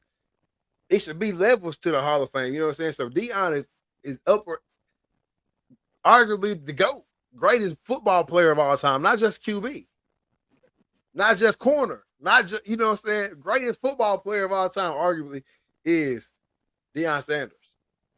So his dues to the game of football are paid. Every single one of them, regardless of what you may feel. And that's also another reason about the hype. He is the greatest football player I'm going to say it again. The greatest football player to ever play. And now he is coaching football. Why would it not be hype? Exactly. And that's whenever people, if I'm on a comment saying you don't know football, that's what I'm talking about. Obviously, you don't know football. You don't. We're not talking about Joe Blow. We ain't talking about I don't even know a mediocre football player. Their names don't ring a bells in my Jeff Saturday. Whoever that is. He was mid. Jeff Saturday was mid. He's mid. Yeah, he was a center for the Colts forever. Peyton Manning. He retired. He ended up getting a head coaching job in what you call it? Oh, in the Colts. In the Colts, and he was there for 1 year, and they fired his ass. Yeah, we ain't just talking about some middle of the road, mediocre player that's now coaching. We talking about literally the greatest to ever do it. It'd be the same amount of hype if when LeBron retired. Actually, I don't know because y'all be hating. He said, "You mean Hall of Fame center for the Colts?" He may be in the Hall of Fame, but he ain't. He didn't. I don't know. I don't even know who that is. He was Peyton Manning center. He's not even known as. You're not getting it from an old lineman, regardless. He's I don't give a damn who you is. You're not getting it from an old lineman. You're not getting it from a D lineman, probably outside of AD. You're not getting this hype. It's gonna have to be a QB or an Ocho Cinco type, Odell Beckham, somebody who It's captivating and good. He got me hyped on watching the Pac-12. I don't even know nothing about it. Exactly. You go because if he touches it, it's gonna be good. That's it. It's the same as if when LeBron retired, if he become a coach. If Michael Jordan wouldn't have did the ownership thing and would have became a coach, it'd be the same thing. Warren Sapp joining Dion, but that only adds 2 because of Dion. If Warren Sapp was to go get a head coaching job, nope, they're not watching that. No. They're not. He Hall of Fame. All day, every day. He a D lineman, though. Dion is, and I don't know if Warren Sapp is the greatest D lineman ever. Dion is the greatest football player ever. I don't know how I can stress that even more. I don't know how I can stress that some more. He's literally, if you go pick it up, no matter how good you get, you probably won't ever be Dion. No. Period. And some put him up there as one of the greatest athletes ever because who then had a kick return for a touchdown, a pick 6 for a touchdown, hop on a plane, go hit a home run in the World Series. Yeah. But baseball, I don't really give him too much credit. I mean, he did all right. No. I'm just saying, just like that in its own is a feat. It won't be done. It will never be done again.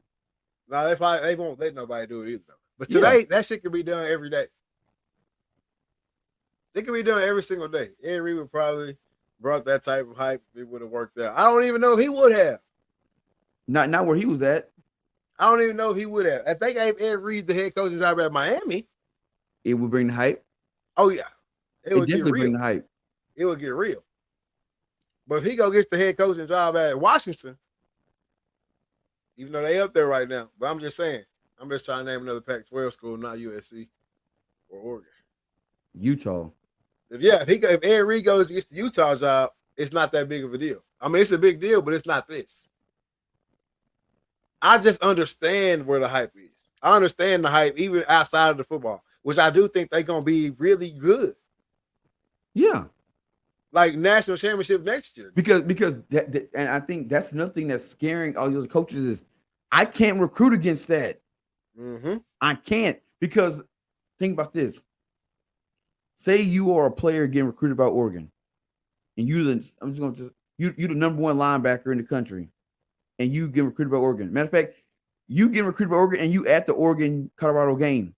You sit on the sideline, and you see all the hype built around Colorado. Really, anybody talking about Oregon, but you there for Oregon, and you watching the game, and you saying, "Well, shit, Colorado talking to me too, and I can come here and play next year." I can go to Colorado and play next year. I come to Oregon, might have to sit behind some people. But I know from what I see on the field right now with Colorado, I can get there and I got a chance to play. That's 1. 2, look at all the hype they got. So not only am I going to go over there and I'm going to start, now I'm going to be part of this hype train. Look at them cameras. Look at all the cameras. Look at them cameras. Them cameras ain't facing that field. Them cameras facing the sideline. Camera, I'm telling you, it's more cameras on the Colorado sideline than on any sideline in the country, NFL, anything. I didn't seen it. Look at them cameras. It's 2023. Look at them cameras, man. You see well-off media everywhere. You can't get on YouTube without seeing it. Yeah, it's funny. The Oregon coach is saying they're not about hype and flashiness, but they have 50 different color combinations. Bro, he just talking, man. Yeah, he just trying to get his little piece of it too, which I like. Yeah. Get your piece. This is what the game is supposed to be. Yes. This is what the game is supposed to be. I'm supposed to talk shit to you. You're supposed to talk shit to me. One of us gonna win this game. And whoever wins, well, they used to say, this one's for all the what? All the marbles. All the bragging rights. Bragging rights. You get all the bragging rights. Don't say nothing to me, y'all lost.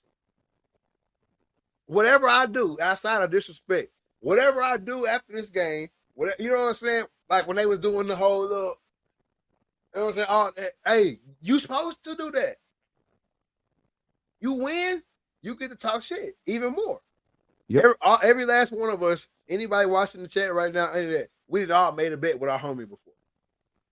Some type of bet, whatever it might be. I'm gonna get more tackles than you this game. I'm gonna beat you in Madden. I'm gonna beat you in 2K, shooting dice, whatever it may be, you done made a bet with your friend before. If that's the only time y'all ever did that, whoever won is still talking about that today. Oh, for sure.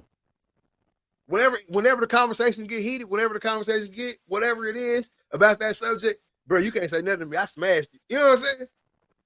You trash. Until you beat me, I get to talk shit to you for the rest of our lives. Yep. Period. If you and your homeboy never got in a true squabble and you beat him up or he beat you up, even though y'all homeboys now, that's still a one up in the friendship. Whenever it get heated, man, I get on your ass like I did last time. And all the other homies that come around, I mess it up or I call whoever. You see what I'm saying? Like that's what's supposed to happen. So I love the back and forth. I love the other coaches trying to get involved, like the Colorado State coach talking about the hat and glasses. They didn't pull it up. They didn't went digging the internet detectives and went digging and found all the interviews where he's still wearing his hat and glasses. That man knew he ain't take his hat off every time he talks to them folks. Exactly. Come on, man.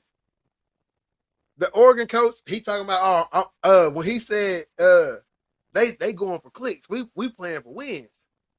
You said that to get clicks. To get clicks. Because that's the name of the game right now. Is to get the media to look at us. Look at us. If you didn't say that if you wasn't saying that to get no clicks, why are the cameras in there?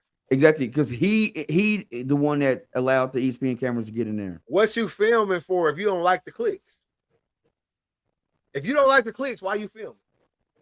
He ain't got no control over them uniforms. Nike got that on lock, so they gonna wear what they say they gonna wear regardless. Yeah, Phil Knight. So they gonna wear what they gonna wear regardless. But as far as how much is getting put out there, bro, that's you. You want that. You want them. You want the clicks that they're getting. That's the thing. Yep. But like I said in the previous episode, I know I didn't say that a bunch tonight. You can't get that unless you are a prime time caliber guy. Yes, that's it. Period. But we may see now if that's the only way. Because a lot of the stuff is saying like he paving a road for the rest of the coaches. But you got to get in there and be you. If you're gonna get in there and turn, and you can't beat Dion. No, you can, if talking shit ain't your game, you can't do it. No, don't come in here trying to do that because it's gonna get nasty for you. You know what I'm saying? It's gonna get nasty for you. You become a meme real quick. Oh yeah, you're gonna become a meme super quick. But yeah, I just think that, like I said when I was talking to my good buddy CJ. Shout out to that boy CJ. Changing the game is what this is all about. It's the good old boys club versus Dion right now. If you saw the Keyshawn Johnson takes from First Take or whatever show he was on, was it First Take or Undisputed? Undisputed. On Undisputed, he was talking about he talked to some cats that's in the fraternity, that's in the good old boys club. You know what I'm saying? And he said they've never seen so much information about a team be thrown at their opposing team, at the opponent they're gonna play against. Because we need y'all to beat them. We need y'all to beat them. Yeah. So I'm not saying that Colorado was gonna win that game with or without the information, but it sure as hell didn't hurt them. Exactly. It did not hurt Oregon's chances at all to win that game with all the information that was given to them. Now, what information was given, I don't know. You know what I'm saying? Because obviously everybody watched film. So I don't know what extra information was given. But they said they have never seen, in all their years of being around the game, so much information about a team be given to the opponent from other coaches around the country. So that tells you the story right there. He a threat.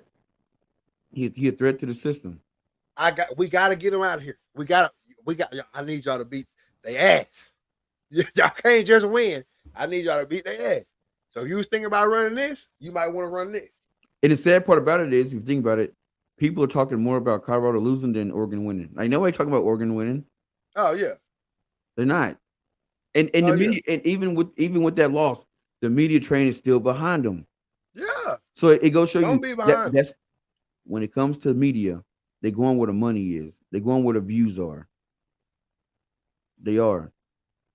I can promise y'all those tickets for because I thought, oh man, since they lost this game, them tickets down in Boulder gonna be a little cheaper. They even more expensive because now more people is going. Bro, Jay, it's gonna be. Hey, Bronny go to USC. Him and LeBron they going to the Colorado. They gonna be on the Colorado side. It's Colorado not. sideline. Yep, they gonna be on the sideline. They going to Colorado sideline. You know what I'm saying? That's what it's boiling down to. We everybody showing love, and that's what I think people don't like. Weak trenches. All it boiled down to give Deion full crew class. Yeah, he got sacked. What 7 times? 7 sacks. Yep, 7 sacks. Tough night. But hey, but Deion said it. I'm 8 players away. I'm 8 players away, and 4 out of the 8 is linemen. Man, listen to this right here. Let me tell y'all this. And this is anybody who knows anything about football, and if you watch that game, all right. Whenever they get that pick, when Colorado gets the pick, and it's 14-0, Colorado picked what's his name off? Nix. Bo Nix. He throws an interception.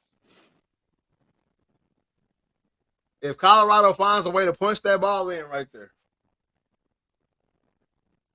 they punt it. They end up having to punt.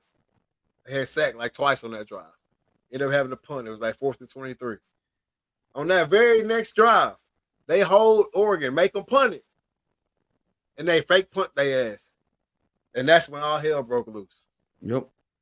We talk about how much everybody always want to talk about how much they know the game and everything like that. That was a turning point in that game. If they even just stop the fake punt, not even the score, if they stop the fake punt right there, we looking at a whole different ball game. We having a whole nother conversation right now. It's 8 players away, but they 2-3 plays in that game away from being in that game. I'm telling you, momentum is a big thing. When you can swing the momentum, because what every Oregon player was afraid of is Colorado scoring, and once they go on the board, everybody's mentality changed. Everybody's mentality changed. I'm telling you. And if you're an athlete and you played, because like there's a lot of cats talking who ain't never stepped on the field and they don't know how that shit go. Be on the other end where a team that you supposed to beat score a touchdown Early though.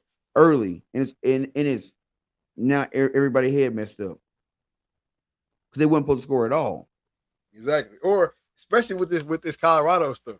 If Colorado get it, if on oh damn, they done got us too.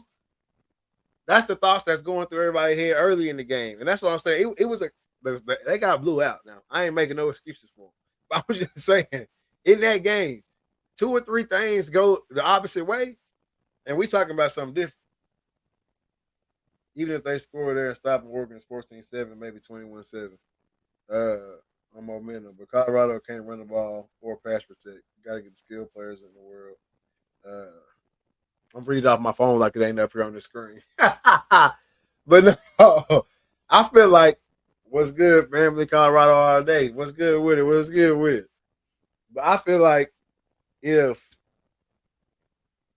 that stuff happens, we all know the momentum train and whatever. I'm not saying they would have won it. I'm just saying I don't think they get blown out. No. Because at some point in that game, I think it's the fake punt. The Colorado sideline might have started feeling like maybe we ain't supposed to be here. Yep. You see what I'm saying? Damn, they done fake punted us. A true freshman was the only one to see it. First year, and all the coaches game planning against one man. That's the craziest thing. That's the really craziest thing. Like, just let it play out. Let us see. Let the world see what's gonna happen, man. But you knew that wasn't gonna happen. I hate to say it, but we know what this really boiling down to. At the end of the day, we know it. We know it. Just like McGregor Mayweather. I'm gonna keep bringing that up. Y'all remember McGregor Mayweather? Yep. That shit wasn't about no boxing, man. No, it wasn't about no boxing. Come on, bro. You had cats who born right here in the USA waving the Ireland flag. Hey, come on, man. It's everybody pick a side, and come on, bro. It is what it is. I hate that it has to be that way. I hate that that's the way we roll over here, but it is, man. And which I said, like I heard so many people after that first week. Oh, we're never gonna hear the end of this. We're never gonna get Deion to shut up now. Why he gotta shut up? Why are these other coaches not pumping up their programs like this? Exactly. I mean, they know Coach Prime gonna win a championship. They don't want that. Exactly. If they was think about this, if Colorado was to come out and win a national championship this year, if that would have happened, they went undefeated and win a national championship. The floodgates are open. Open. You gonna see every coach in the country walk in their locker room. Y'all all gone. You gone. And you gonna mess around and see Marshall be the number one team in the country next year. You gonna mess around and see I don't know who Temple, somebody like that, or SMU or somebody like that. Temple, go grab Tulane, University of Texas, San Antonio. They're gonna go grab a coach somewhere on the caliber of Prime, whether it be a TO, whether it be a Ocho, whether it be a, you know what I'm saying, somebody like that. That's also got a football mind as well too, because we can't act like Deion ain't been coaching for years on years on years. Right.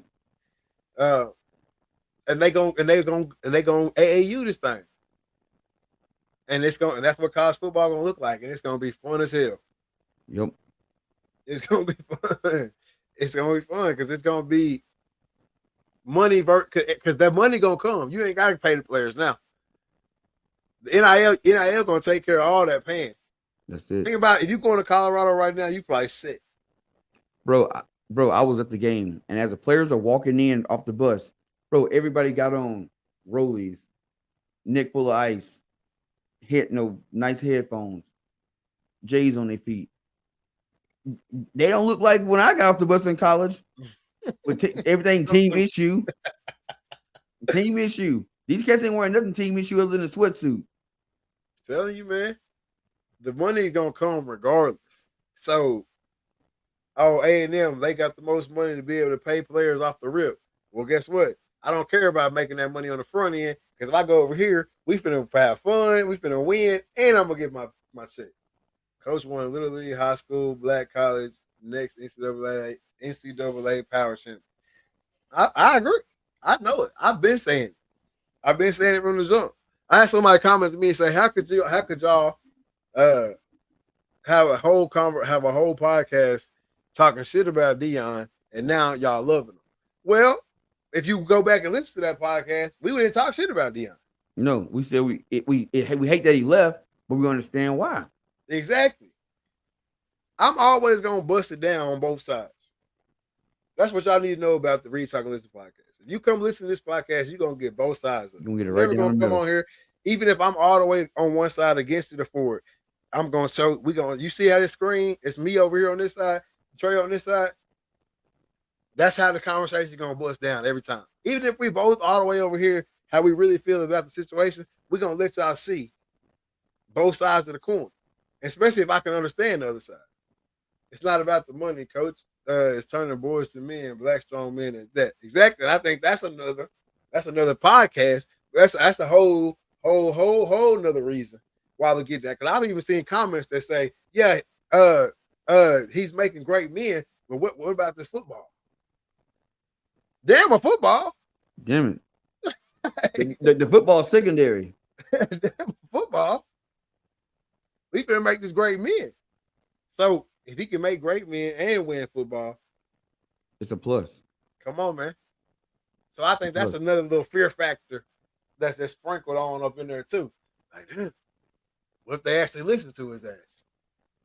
You know what I'm saying? What if they actually listen to what he got to say? Yep. Football comes, God is good. Yes, sir. Exactly, man. Yeah. But yeah, I'm ready to see what they're gonna do against USC. I just hope anything other than a blowout, I'm cool with it. Yeah, for sure. Anything other than a blowout, I'm cool with it. And here's the crazy part that people don't realize: it don't take much to go on a spree, And the way they conference set up right now, everybody in that conference is ranked. Everybody in that conference is ranked right now. They go on the win streak because this last stretch of the season is treacherous. Say they go on the win streak from USC on, they in the top 5, straight up. They in top. They gonna put even if another team wouldn't get it, they gonna get it. Yep. If they can go undefeated from here to the end, they might not get top 5, but they probably they're gonna definitely be top 10. Definitely top 10 for sure. Because bro, think about it, if they beat 9, because USC is 9, then they got 9. Oregon. Then they got Oregon next, and they got Utah it's next. 7, 8, 9, or 8, 9, 10. It's 8, 9, 10. So then you got USC at 9. Let's just, it's hypothetical. They beat them. Boom. Go to Utah. Boom. Beat Utah. Then you got Oregon State at 16. They beat Oregon State. Not Utah. But this is the thing. Yeah, Utah. This is the thing right here about it. This is what you got to think about too. If they beat USC is 9. That's gonna put Utah at least at 10. Yep. I mean, put them at least at 9. No. It's Oregon, USC, Washington. Utah the last game of the season. Then you got Oregon State at 16. But my whole reason of saying the Utah thing is, if they beat everybody else, they play Utah last. Utah gonna be like number 6 in the country at that point. Yep. So they'll have like 3 or 4 at that point, 3 or 4 top 10 knockoffs. That's why I was saying if they could slip out that Oregon game, it was really finna be trouble. Oh yeah, it'd be ooh, because they was gonna have 6 top 10 games on their schedule at that point, or top 25 games. I mean, you can almost say they got the toughest schedule in the country. That's what I was trying to say 2 weeks ago.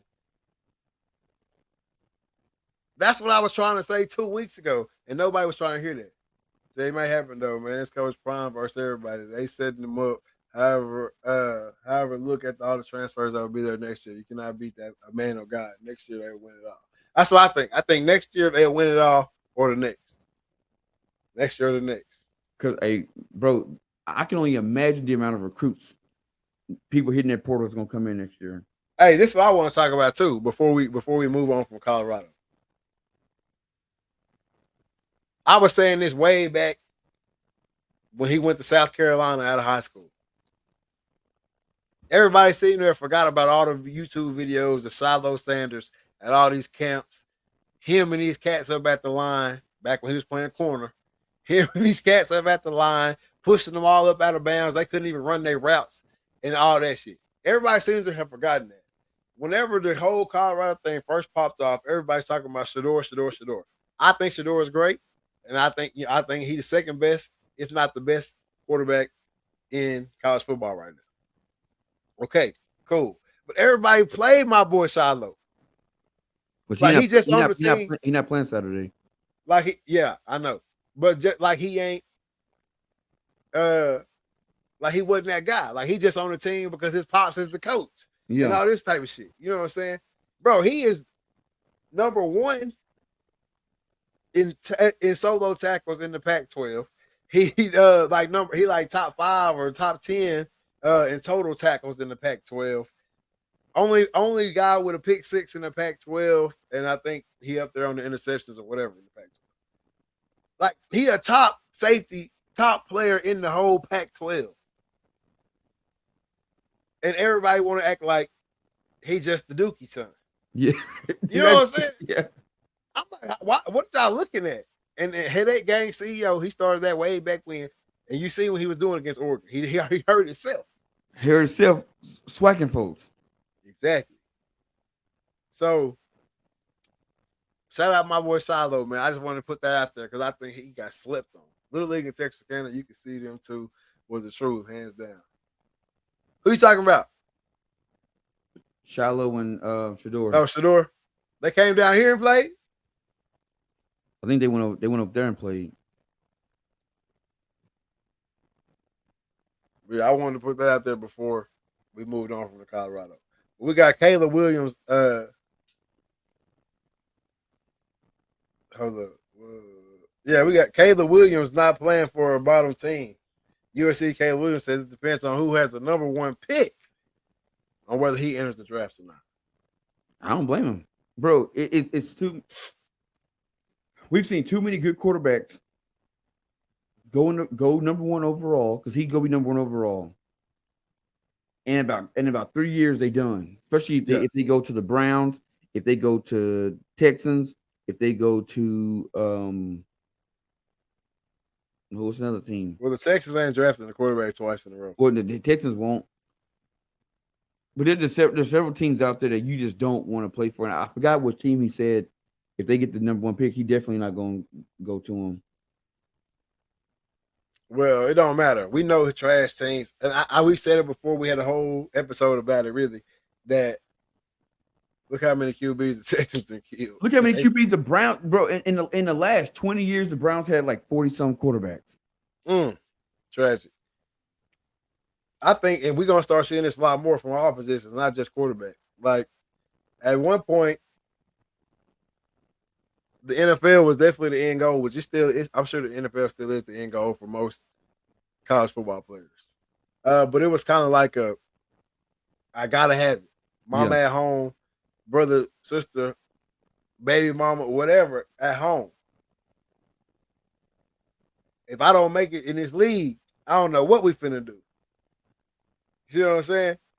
If I don't make it, he said, well, Hoop said he here. Yeah, we need to talk to you in a second. But yeah, if I don't make it to this league, I don't know what me and my family gonna do. But in 2023, when it's time for these cats to go to the league on that junior season, we sit here, we eating steak and lobster at the crib. I'll see y'all next year. I'll wait. Yeah, I'm gonna wait. And I think it's real funny, just kind of going back to Colorado, how now they got Shador as a number 2 quarterback on the draft board. Mel Kiper got him number 2. And Deion can't get him and say, he ain't going to the league. Don't even put him on the draft board because he ain't going. Exactly. It's a wrap. It's building over here. But yeah. I did see 2 over there, like 3 or 4 top QBs. They said they ain't coming out. That's coming to Colorado out of high school next year. Oh, yeah. I think that they already signed the number 2, number 3 QB already. So, come on, man. But yeah, Shador ain't going nowhere. He going to play another year. And they finna try to, that's what I'm saying. They going to go for bad next year. That's what y'all need to realize. All these players they talking to after the games, and all that, they finna go for bad next year. This year right here, play. That's what I'm saying. They whatever they end up doing this season, just know they played on y'all top. He said, man, NIL is crazy, though. Have y'all seen the money in the class of 2024 maker? Yeah, and they talking about bringing it to high school, and they need to come on. Come on. Bring it all the way down. Hell, pay them in Little League. You watching it, all this streaming going on. Yep. Shit, y'all watching it. Get them kids some of that money. I'm all for it. I've been for it even before I could get it. I was for it. Even before I could get it, I was for it. When they came through with the little NCAA little check, I was all for it. We should have been getting this. You know what I'm saying? Like I feel like it should have been it. He said, right, BJ back at PG. I'm telling you, hey, pass it on down. Pass the NIL on down. All these high school cats need to be up here. All these high school cats in Texarkana need to be up here at these car lots, driving whatever they want to off the lot. Y'all putting y'all shit on the sideline. That's it. Y'all putting your banners all up on the sidelines. Getting off them, getting them little views off because if the team ain't good, ain't nobody watching it. The banner don't mean nothing. Exactly. So you know what I'm saying? Hey, come on. It's the time of the extortion of the athlete is over with, and I love it. And I love it, bro. I love it. Even though I ain't no hater, we ain't get it. No, I want to see it. I want to see it. I hope they get it. So guess what? They're gonna might be a little Reed running around, and hey, they play up. We saw how this shit played out. Let's go. Gonna be getting from the time he can get it. Period. We taking it all, baby. We're getting it from the time they can get it. Whenever it come up, man. That's what I'm saying. Like, I don't know what the kickback is, what's holding it up. I know you're gonna get some. Like I said, every system gonna get taken advantage of. So when you bring it to the high school level, some kids gonna get done wrong. They're gonna sign some 360 deals. Somebody will. By the time they get to the league, they ain't gonna own their name. So it's gonna happen to somebody. But hey, we can't think about them. Nope. We gotta think about all the cats that need it. How many cats? You'd have heard the stories coming up through the years. Kids living in trailers by themselves, taking care of their little brothers and sisters, still going to school and playing football for this high school. And yeah, the people around the community feeding them and all that shit. Man, that man, he needs some money. That's it. TK area is best athletes, pound for pound. I've been all over Texas, Louisiana, Michigan, California, pound for pound. I'm riding with TK area. Same here. Yep. Same here. But yeah, them cats that's like that, man, they need that bread. The cat that, mama out there in the streets or whatever, but he trying to be on that right, you know what I'm saying? He trying to make it somewhere, bro. He need help before he get to college. Yep. He need help before the NFL. That's why they say the best athletes in jail are dead. Yeah, because they was trying to get it. They're trying to get it. The only way they knew how, or the only way that was presented to them. Well, guess what? Now running that, because that's what the old school D boys used to tell the young cats. Man, running that football ain't gonna put no money in your pocket. Shooting that basketball ain't gonna put no money in your pocket. Running around that track ain't gonna put no money in your pocket. You gonna have to come over here. These streets make this real money. Come on, man. Guess what? No more of that. Shit. They told me if I come play, I'm gonna get this. Hey, come on, man. We said we see too many go from running the rock to sell it. Exactly. Or smoking it. So it's gonna cut all that out, man. Not all of it, but a big chunk. Big chunk of it. Big chunk of it, man. So I'm ready for that, bro. NIL is the best thing that's happening right now. The only thing I would have made me more happy than NIL is that the damn NCAA would have to cut that check every 2 weeks. Oh, it's coming. It's coming. It's coming. We said the NIL deal is a Band-Aid. It's a Band-Aid. It's a roadblock to we gotta get this shit figured out. I'm telling you. The NCAA, I'll tell you how to figure it out. Cut that check every 2 weeks. That's it. That's the only solution. That's the only thing I'll be happy and satisfied with when it's all said and done. Is that when you sign your letter of intent, you work. You an employee. You're an employee of the university. And I need that check every 2 weeks. W-2 me. Every time. Every time. W-2 or 1090 make me an independent contractor. No, I don't want to be no independent contractor. No, I don't want that. Take my taxes out my check. I don't want no independent contractor. Take my taxes out my check. Straight like that. I'm telling you, bro, that's the only solution for me. Anything else, we letting the NCAA slide. They've been sliding for way too long. They've been sliding way too long. But I hope you said on me, Trey, 24 years of juvenile service and shit is sad. It's a pipeline from high school to prison. Yeah. It's the school to prison pipeline. I'm telling you, man. It's only one way to break it. I'm not saying that money solves everything. But it should help. Come on. Hey, come on, man. You might see them grades go up too.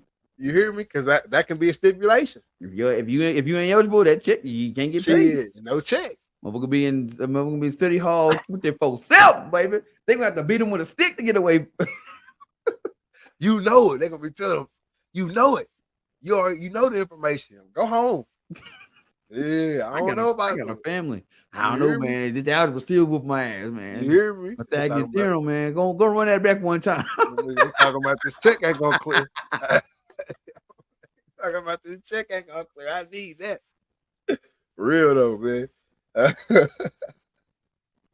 Is Caleb Williams, we just talked about though, is Caleb Williams wrong for not wanting to play for a bad franchise? No, he ain't wrong. And honestly, because what I believe is you should get an option, man. Like you're a regular employee has the what you call it, has the choice to work for an employer or not. Look here, man. Just like when you interview me, I'm interviewing you. Look here, I did my research. I don't like the culture you got here. I don't like the direction this company going. I don't want to work for you. So look here. I appreciate y'all having me in for this interview, but come draft day, don't draft me because I don't want to come here. I should have that option. Well, then you won't go in the league. Well, then I'm fine with that. That means you. Yeah, but you do have that option. You could go in there and tell them folks you don't want them to draft you. Yeah, but most of the time they be like, shit, No, they not. You just not gonna go number one. That's my. I mean, how bad you want to go number one? If you the number one draft pick, like right now, Caleb Williams can walk in that organization. Whoever gets the number one pick, who he think gonna have the number one pick or whatever. Say, hey, I don't want to play for you. Do not draft me. Do not draft me. And even if they do draft you, you don't gotta sign. Just go undrafted. Yep. Somebody go exactly. Now you be playing for crumbs. How bad do you not want to play for them? That's what they banking on. Ain't nobody calling these cats bluffs. That's the problem. Eli Manning did. He sure did. Eli Manning called it. You said I worked out for him. Two bowls. Everybody, but I understand this though. I understand this too. Everybody ain't got that cushion that Eli Manning had to fall back on. Yeah. You know what I'm saying? Eli Manning had a pretty sweet pillow back there. Like, shit, well, don't nobody pick me up. You know what I'm saying? Don't nobody pick me up. We're going to be all right. But, yeah, if Caleb Williams, you really don't want to play for the who it's looking like it's going to be, probably the Jets. Probably Jets. Man, I hate that. That's who that said. His dad said, we ain't playing for the Jets. That's what his pop said. We ain't playing for the Jets. Yeah, but Caleb Williams could take the Jets to the bowl. He could. The Jets are not bad. They still, Zach Wilson is just terrible. They just need a quarterback. Bro, I don't know who, I can't remember who I was talking to the other day. I was Blake. And we both was talking about Zach Wilson. And we was like, it's just something about watching him play, man. It's like, and I was like, and we was both like, anxiety. Like watching him play, he's so trash that watching him play makes you anxious. Like you want to get out there and help him. But like it make you like, how's he still in the league? How you still here? He's terrible. He's actually somebody that I don't know how he's in the NFL. Exactly. And like, well, he's still an NFL quarterback. He don't look like it, man. He don't look like he. What's wrong with him, man? He got terrible pocket presence. He make terrible decisions. What are you doing, bro? I don't know. But yeah, I believe that the player should have the option. Look here, don't draft me. Please don't draft me. Because guess what? You don't draft me, I'm still in the draft. As long as you don't pick me up, I'm good. So, and if I was predicted to go number one, I'm still gonna go in the first round somewhere. I'm gonna get paid. Hell, even if I go second round, I'm still getting paid. I just don't want to play for you. I done made my money in college. I got a little lump sum set back. So I done made $20 million in college already. I done made it. So if I fall to the second round and my contract is $17-20 million, I'm still good. Yeah. I think maybe with that, if these cats can save their money and do it right, we may see somebody say, "Hey, nope, yep, I'm not going up there." Like they call their name. I'm gonna tell you who's gonna be. It's gonna be Shador. Deion, we ain't playing for the Browns. No, not playing for the Browns. He said, "Set up though, Jackson, my dog. I'm a Raven all day. However, we have to be able to advance in every setting." What Jackson talk? What are you talking about? What you talking about, Kiki?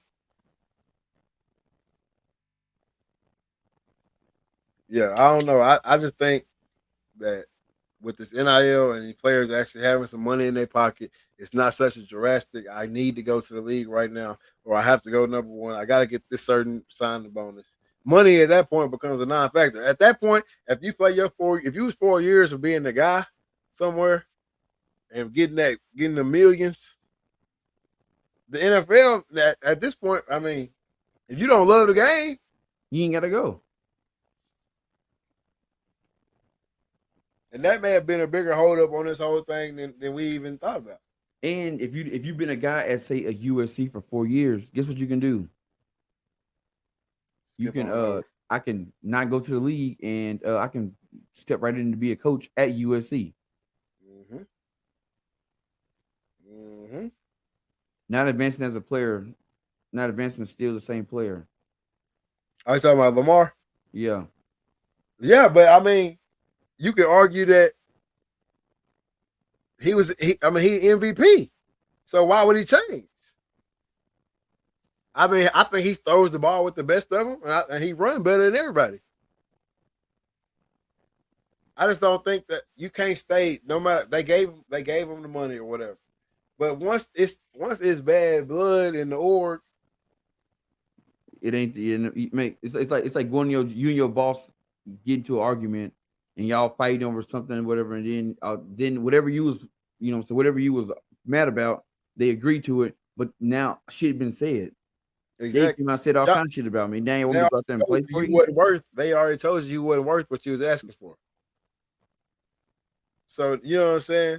It's I don't know. I think they're gonna be all right in the end, but it's bad blood over there, man. You can bring in Odell to try to cover it up, man. It ain't gonna work for you. But I think they got a chance to be something special though. Yep. Man, y'all know what time it is, man. Those are the actually no. I gotta get my high school football. I gotta get my high school football action in for Big Hoop real quick. Hey, Hoop, hit that link in the chat. Get that high school football update. See where you at, man. But yeah, high school football around here, man. We got PG undefeated, Texas High undefeated, Arkansas High undefeated. Bibialo, I don't know their record, but it's not undefeated. I think they only won like one game. So they were 1-2. Are we on week 4? I don't know. That's why I need Hoop in here. Yeah, I think we are 1-4. No, not 1-4. PG 5-0. LE beat 2 people at least. Maybe nah. Let me see. I'm gonna tell you.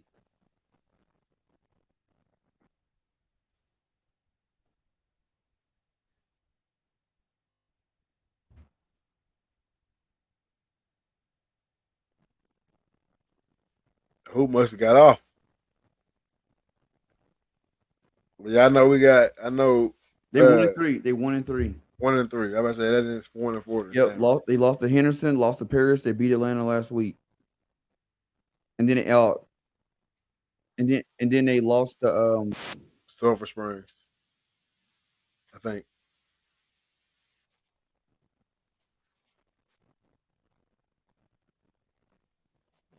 Look here. He said Dame to the Bucks. Brandon, we talked. That's the very first segment, man. We had a whole segment, man. Very first segment, brother. Come on, man. You gotta do better than that. There you go. You gotta do better than that, bro. There, who go? Oh, he's hopped in the back. He getting his camera ready right now. All right, bet.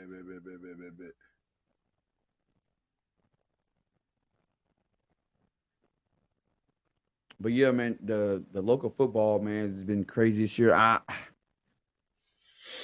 the beginning of the season, I was like, I don't know if Pleasant Grove gonna make a run, but it looked like I think they'll win district. They gotta get past Gilmer. He got phone, baby. What's good, man? This is Hey, what's up? Black Caesar himself. What's up? What's up, Kiki? Yeah, you already know, man. If I'm going for any Texarkana local college NFL football knowledge, man, it's only one place to get that, man. Mr. Armchair Quarterback himself, Black Caesar, aka Greg Hoop, man. So tell me a little bit about I know I seen you out at the games last weekend. I was at the PG game. I done been to a Hooks game, and I've been to a Texas High game because I gotta work. For sure. So tell me what you seeing so far, man. Who got the best team right now running? Well, they did online put up that thing about Pleasant Grove playing Texas High, but I had to be honest. Like, Texas High got more depth. Like, they would smash us. I'm a homer, but Texas High is they good, but they lost a starting quarterback, so we don't know where they'll be. But they got the Cam Reitner kid, right? Yeah, Reitner is the best option to me. Personally, Reitner is better than David J. If we remember, because I know I saw a lot of people comparing the I saw a lot of people comparing the David J. Hey, what's up, Kiki? The David J. injury with Cam Reitner coming in to the Cody Reese injury. Yeah, it's like it's and almost David around J. the coming in. same as that time. Like it's crazy. Yeah, but I think, you know what I'm saying, no offense to David J. or nothing like that or whatever, but I think when Cody Reese got hurt and David J. came in, they got a little bit worse offensively. Yeah. You know what I'm saying? You didn't have the dual threat no more. No, you just had a straight pocket passer. Pocket passer. Well, now David J goes down, Cam Reitner steps in, and now you right back to that dual threat QB with that high powered, probably the best receiving core we didn't see in this area in a long time. Yeah, it is. Oh yeah. Yep. They deep at that receiver They position. deep at receiver. Shout out Lane Elliott over there coaching them boys up. Too. Yeah. I'm telling you, so that's what I think. When David J went down, it was no doubt in my mind that Texas High got better. Yeah. You know what I'm saying? No offense to him, because he's still getting the job done. I don't know that he's lost too many games. This is funny. They talking about could David J come back this week, you know, but I hope he don't. I mean, if he ain't ready, don't you good. Let Cam do his job. You can bring you through district. You gonna win district. But see, here's the problem with that though. Say they don't let David David Potter is his name. Yeah. So say they don't let David Potter play this week, and Cam Reitner go off. All right. He already been going off. No, I'm saying, but then like let's say for how many games? With 2 games. This is his second game starting, right? Yeah, second. So let's say that they let him play the next 3 games. All right. Now David Potter ready to go. Do you put him back in, or if you see your offense is running more efficiently without him, do you say, "Hey man, we're just gonna rock with him for the rest of the season"? I think it's a different style. I think this is what I think will happen. I don't know what you do in this situation. Thank God I'm not a coach. Yeah, right. But I think what will happen is because the athleticism of Cam Reitner, you can still interject him in the offense somewhere else. But David J is just your QB. Yeah, he ain't got no. Yeah, so you can give Cam Reitner the ball on the jet sweep. You can give Cam Reitner in the slot. You know what I'm saying? Probably sharing time with the Hall kid in the slot a little bit and stuff like that. Yeah. Whereas, you know, because you're not going to leave your starter sitting on the sideline for the rest of the season. That's just no. It's just not going to happen. Hey, sometimes you got to be the coach make that decision. I mean, sometimes you do, but if you looking at Texas High history and Hoop can back this up for sure, you know you ain't going too far no way. No. You know what I'm saying? So it don't matter who your quarterback is. You know, they hype themselves up over there. You know, I tell everybody they pay my checks, but I'm a hawk. I tell them in a heartbeat, y'all pay my checks. That's it. I am a hawk. Oh man, you wrong, man. I said, no, I ain't wrong. I'm speaking facts. You pay my check. That's it. Barry Rochelle say, "What up? What up, BJ? What up, fam?"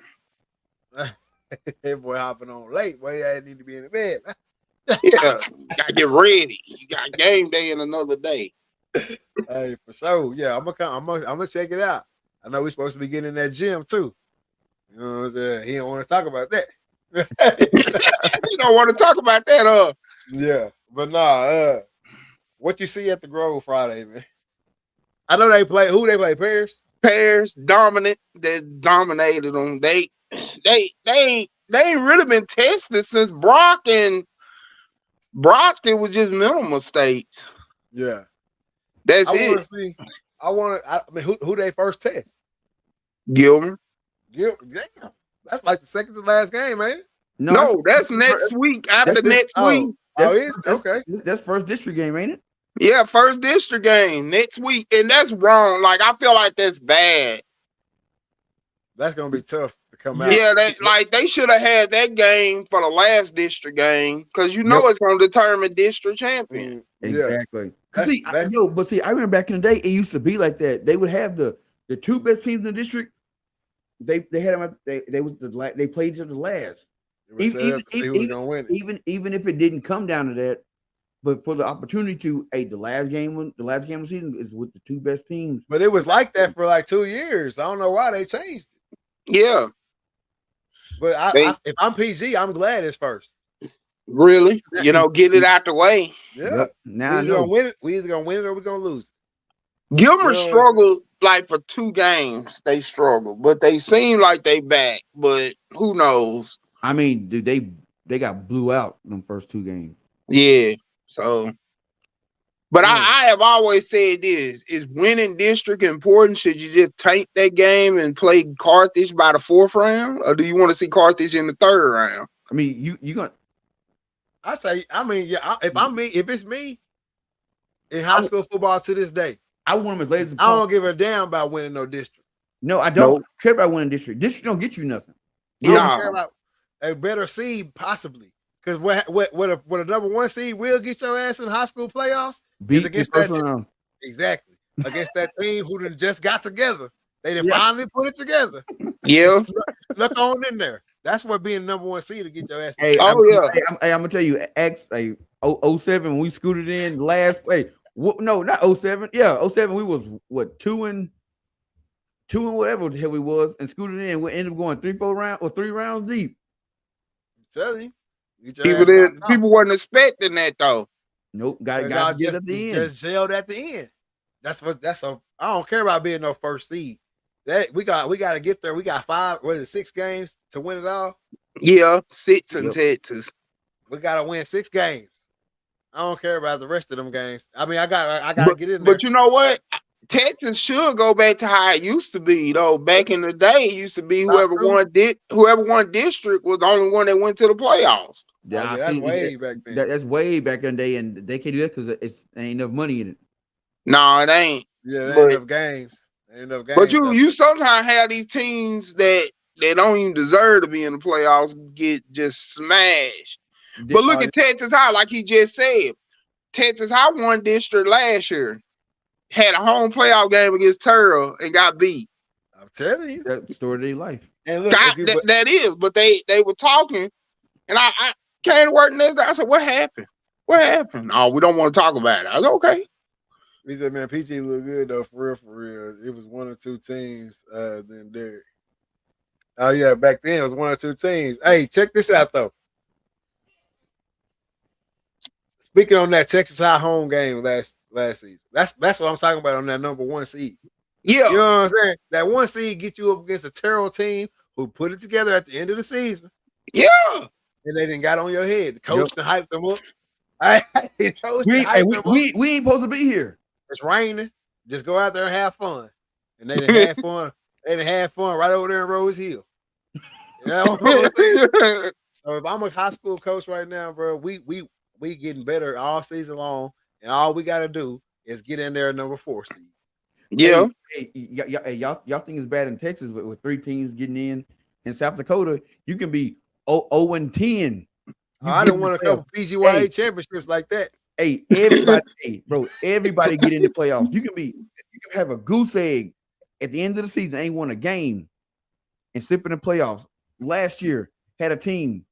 They won their first 3 games in the playoffs and slid their ass in the state championship. They got swept, but They made it to state. They got together at the end. Bro, I know all y'all remember playing PGYA Little League and all that shit back in the day. Yeah. And it used to be I used to hate it, but it came out worked out for me in a couple of years. I used to hate it. You could be the number 1 team all year long, and then y'all had an end of the season tournament. And then you end up playing against, you know what I'm saying? You end up playing against a team with no wins. And you might lose, you know what I'm saying? You might mess around and lose to a team with no win. But y'all shouldn't even been in no end of season tournament. Exactly. No. You know what I'm saying? And that's what I feel like high school football is today. It's the end of the season tournament. Everybody, we only leaving 2 teams at the house. You know what I'm saying? You couldn't have been top 4. You can't be 4th place in your district. You really don't deserve nothing. No. You know, 4th place ain't even no medal. You don't even make the podium in no other sport. Nope.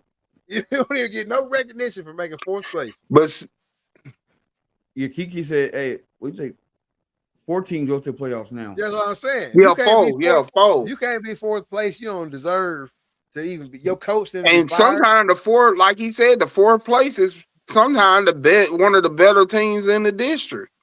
If it's one of the murderous districts, like Oh yeah, because they got them super districts out there too now. That's Yeah. got 6 quality teams in it. So now you a 1 seed from over here, thinking you finna go play some Rudy Poo 4 seed, and you get your head top. Going up there in Frisco, where all they got so many schools, is crazy. Frisco West, Frisco East, Frisco Southwest. Hey, now we got to get to the nut cutting though, Derek, because I know you know what's up more than me. Yeah. What's going on over there across town, man? Why they can't get 1-3? Was that their record? Yeah, they shouldn't even got that win. God,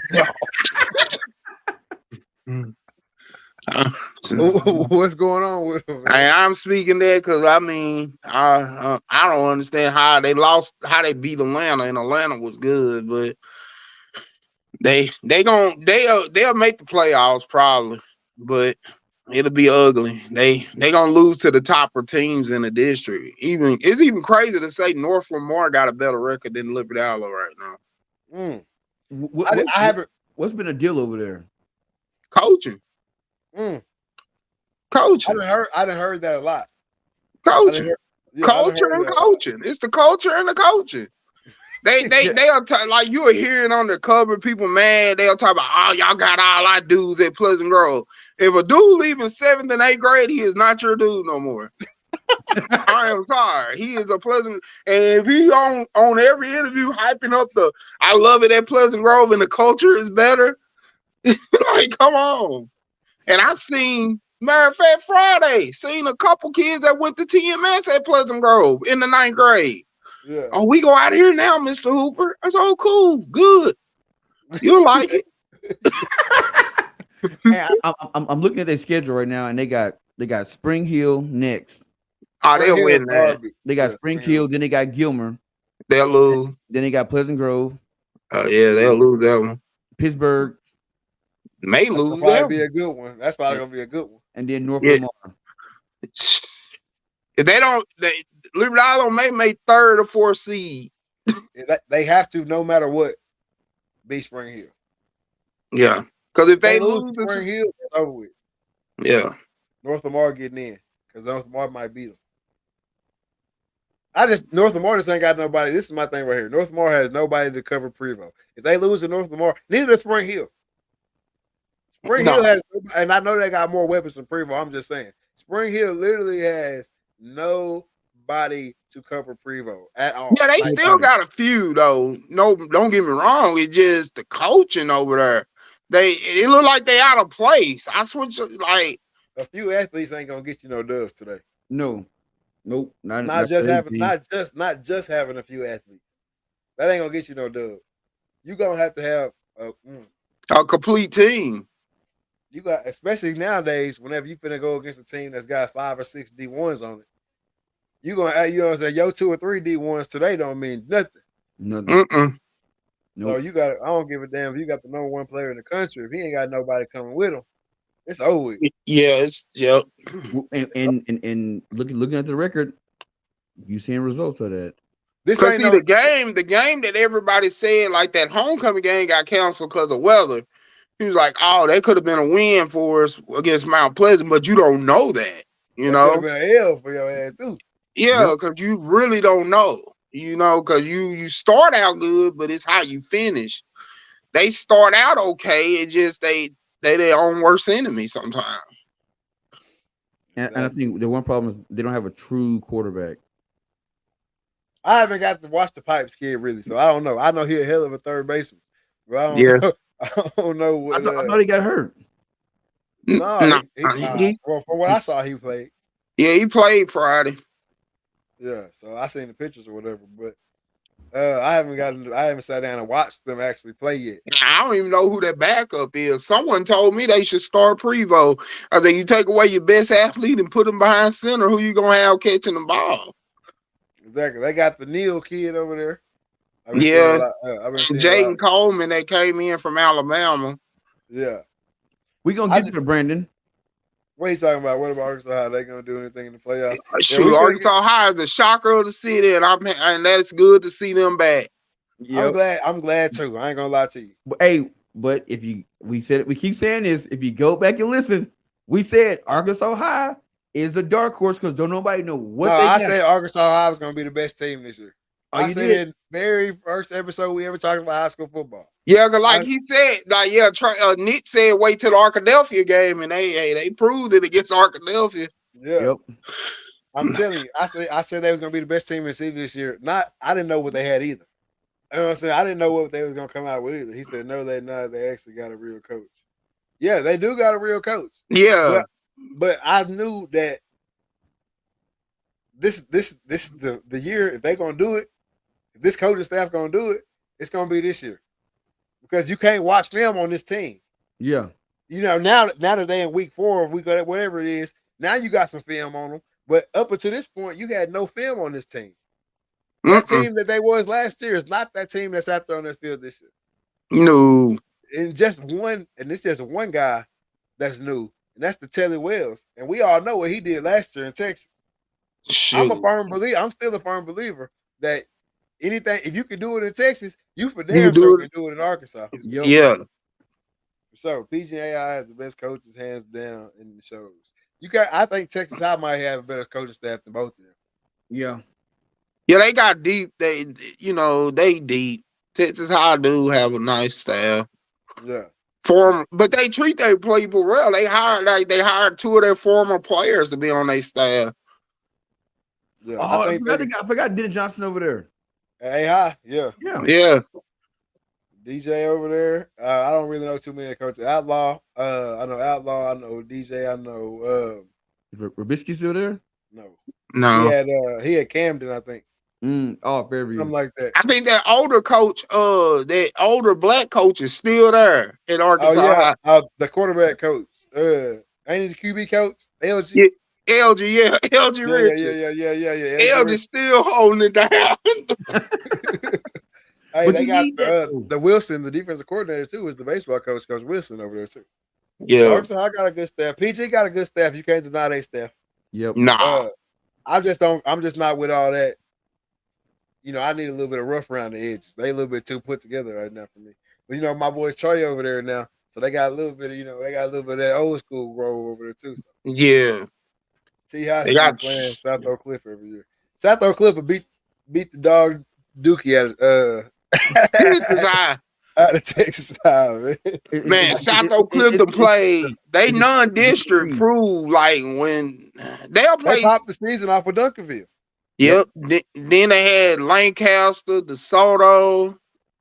Dang, yeah, they playing them 6A cats. They playing that real, yeah. They playing that college football. Yep. They playing that college football, man. Let me tell you, bro, when we went and watched Duncanville play, even though they lost that game, bro, them kids it's a different breed of kids down there, man. Way different breed. Bro. Once you get to that Metroplex area and then keep going down to Houston and Austin and all that, they different. It's a different life. It's a different lifestyle. Yeah. The kids we just talked about, they got to make it out. That's them kids.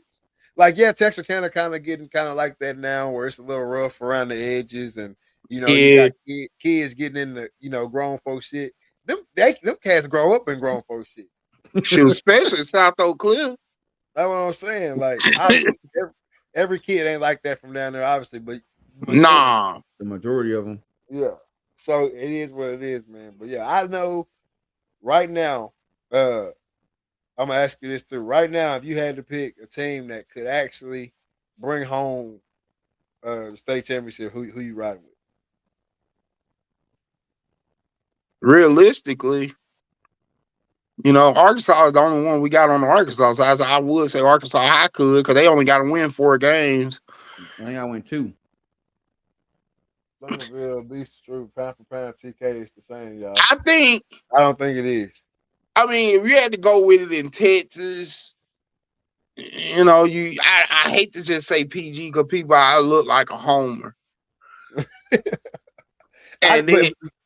To me, PG is hard to say because you know who they got to go through. Yeah, they got to go through Carthage, and I just don't know. I really don't know yet. I really is this the 2017 PG or the 2018 and 19 PG? No, no.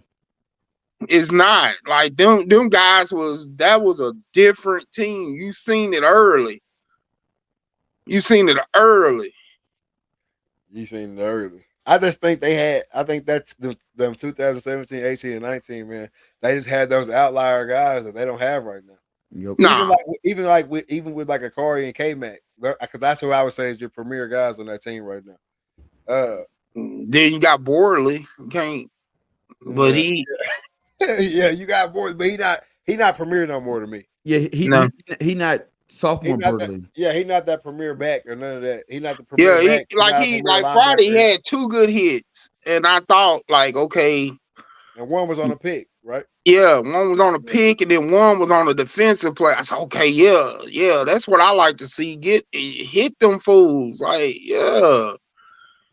And people in the bleachers like, oh, he better watch out. He get a penalty. I said, shit, he ain't gonna get no penalty. That's why I hate that. I hate that. That's why I was talking about it's too nice over there for me right now. It's too nice over there for me. I need that. Y'all, bro, the way that PG came onto the scene in the Gibson era, I think they should be more on the Colorado side of things right now. You see what I'm saying? Like with the way they came on in the Gibson era, they go undefeated state championship. They go back to the state championship the next year and lose it. Then they go back the next year and get the title back. Yeah. Especially in this area, don't talk to me. Yeah. You know what I'm saying? don't talk to me. If you ain't talking rings, don't talk to me. Yep. Yeah, like I say, he you know, he forever gonna go down as the best coach right now that came through PG. Oh, he gonna have a statue. They got as he should. But I mean, but it's whoever. We should know that Evan is coming. His son is a senior. I kept saying I think he's gonna leave when his son graduates. I hope people are ready for this. It's coming.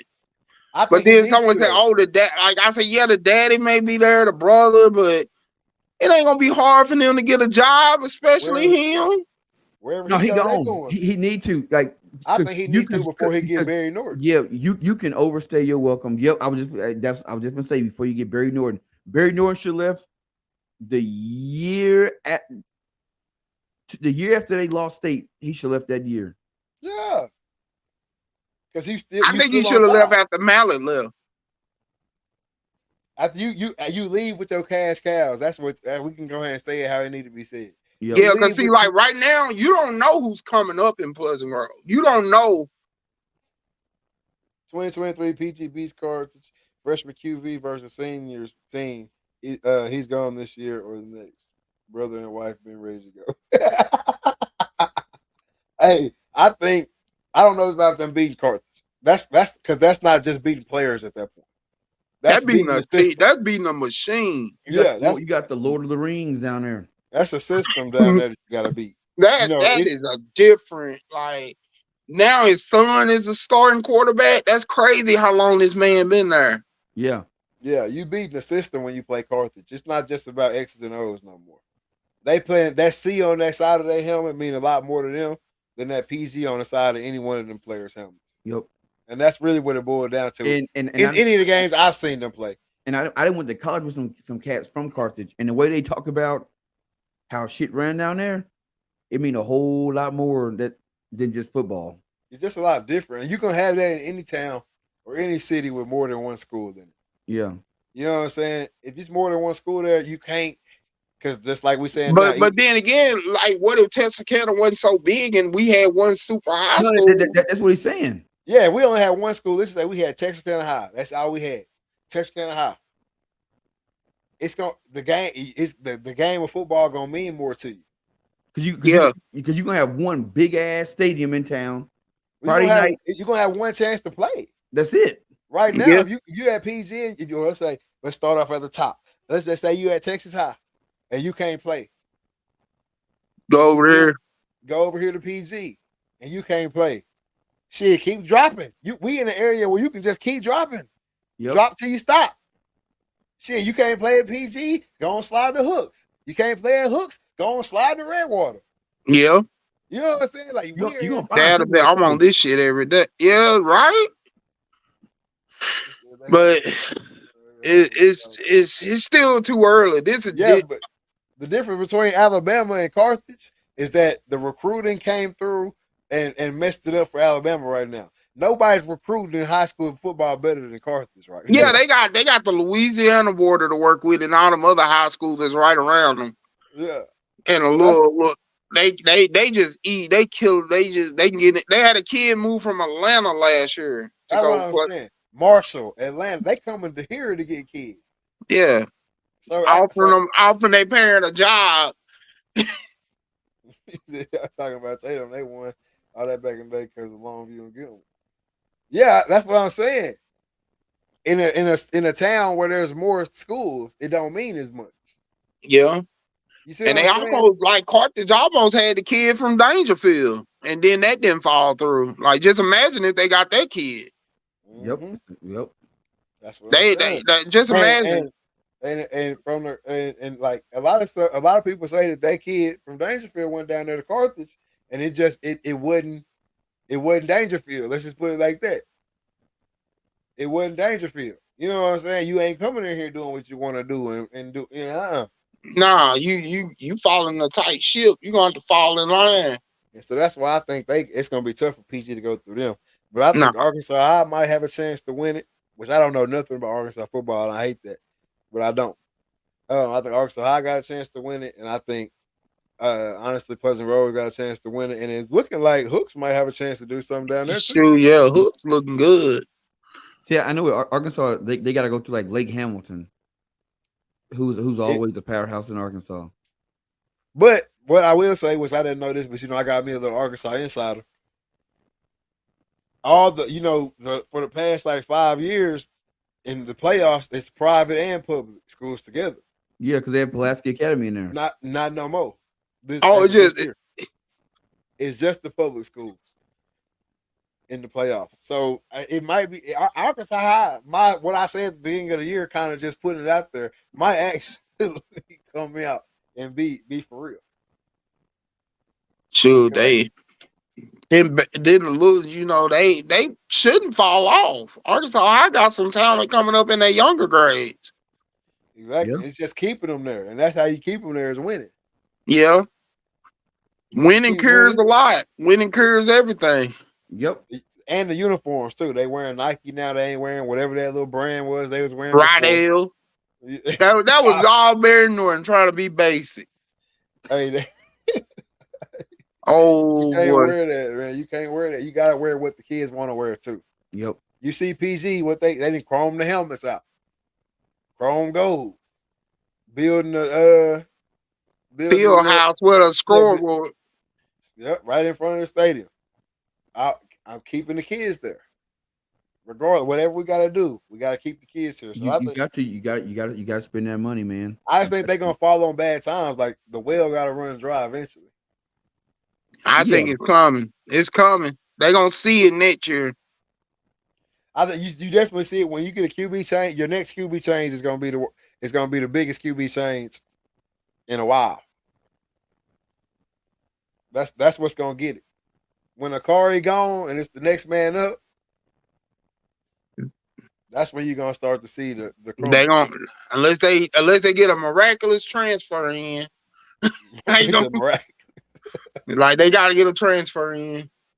Yeah, because the second he'll abandon the spread to go back to the wing tee if he don't have a cool quarterback to run it. He would do it. He would. But you gotta have a quarterback to run that system as well. You need an athlete as a quarterback. Yeah. You need a top-notch athlete to run it like they trying to run it. Yep. You need somebody. That's what I'm saying. That's what I always say about high school football. At the end of the day, if nothing else fails, get your athletic quarterback and see what happens. Yeah, you can do it. It's over. Y'all know how many seniors they got. That's why. They got it. Hey, they're gonna have to find something. If I'm Gibby, if I'm Gibson, I'm gone 2 years ago. Oh yeah, I'll leave when I won 2 states. I'm gone. I'm out. I'm going 2 years ago. When did I put it at 2021? Yeah, I'm going with 2021. Just because you're not gonna come across that again. I don't care how good of a coach you are. I don't care how much you pray. You're not coming across Landon Jackson, Nick Martin, Marcus Burris, Chauncey, all them cats all on the same team again. Never. Mm-mm. Never. Never, bro. That doesn't happen. It just don't. You ain't gonna find you another TJ Cole ain't coming through there again for a Another long Ben time. Harmon. Another Ben Harmon. But I'm saying you don't have to have Ben Harmon because you got a card. Yeah, you got a card. But then again, like you say, you know, the one who he had a catalyst, then then this year is none wasn't gonna shoot. They win it all this year. Yeah, it's all or nothing. It's state or bust. Like you like at what I think that's what they got in their mind too. in the event that you play cards, you got to throw the kitchen sink at them. You got to give them everything you got. You can't hold nothing back. Yeah. But you also when you playing cards, you ain't just playing the cats on the field. You got a mastermind coach behind them that you got to outcoach them. Yeah, you're gonna have to outcoach him. But the last few times I done seen Carlton and PG play, that shit ain't have nothing to do with coaching. That was mental mistakes. Players wasn't doing right. Actually, they really could have ran with him last year. No, nobody. They had no answer for Noah Patty. No, yeah, that's true. That receiver. That's what I'm saying. Even without the running back, you know what I'm saying? There was no answer for Noah Patty. That ain't coaching. That ain't coaching. You can't tell me they didn't have them boys in no defense. They seen the play they were running. But who gonna catch them? Who gonna tackle them? You know what I'm saying? Like that's what you miss when you have four major high schools in the same city. It's weak spots. Even you can go. I can look at Texas High's defense right now. It's gonna be weak spots because Caden McFadden, who is the best safety in town, is not at Texas High. So I know they ain't got the best safety. Off rip. You see what I'm saying? When you got the best running back, the best two running backs at Texas High, I know he ain't at PG. Yeah. It's going to be a weak spot somewhere. When you got the number one sophomore in the country at LE or top 10, wherever he is, sophomore at LE, I know he ain't at PG or Texas High or Arkansas High. He can't be. Mm-mm. So it's going to be a weak spot in all these teams. So, but in Carthage, you got everybody. You got the number one safety in the area, the number one running back, the number one quarterback, the number one receiver, the number one tackle, guard, all of them at Carthage. Yeah. So it don't really come down to coaching to me. Ain't no covering up the weakness when their whole team is strong. Yeah, you can't cover it up. If you ain't got it, if you ain't got it, you just can't cover it up. If you ain't got it. Ain't no covering it up. How much you gonna run cover 2? You gonna run cover 3? How you gonna cover up? How you gonna cover that up whenever he just pound for pound, man for man better than yours? And don't forget about Buddy on the other side who ain't made a name for himself yet. That's what I see when I watch Carthage. It don't matter who they put in off the sideline. They keep running them in. They keep running them in. Ain't no drop off. Ain't no drop off, man. But when you had PG. From when you was there, Kiki, to when you was there, Trey Hoop, when I was there, when you come out the game, your backup is nowhere near as good as you. Not even close. Nope. Not even close. Nope. Nowhere near. I don't care how many state titles they win. None of it. They don't look like that this year, man. I've watched all the games. I hear it. I hope they don't. I hope they can beat Carthage. I'm just saying what I done seen for the past.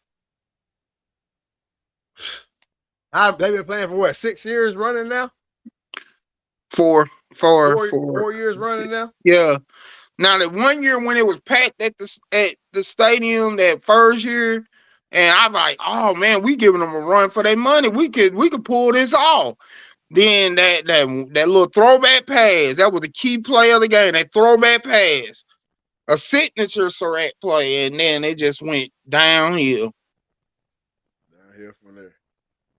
What you pulling up? Carthage just. They got Carthage schedule pulled up here. They didn't play Pittsburgh. Kilgore. Why they play Pittsburgh in the preseason?